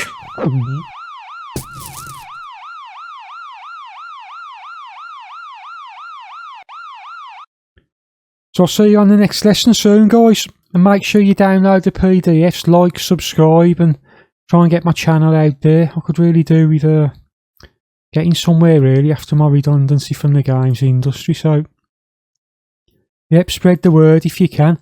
I'm looking forward to seeing what you come up with. So, cheers guys, see you next time, peace. Yep, so just a quick one before I finish for another 1 minute. I think it is a good idea to add, I've got a point blue there and a point red there. I feel it really brings it more to life with a little light there. Instead of it being so dark around there, I've added a point light in blue and a point light in red, which we can key down there. And it's set to 50 watt, but just increase that or decrease it, whatever you think. But I feel as if it lights his face up more there. And with that keyed and flashing, I feel that'll give it a bit more life. So just key it in time with your police lights there. So yep, that's the final little thing, guys. And I'll see you very soon. Thanks a lot. Bye.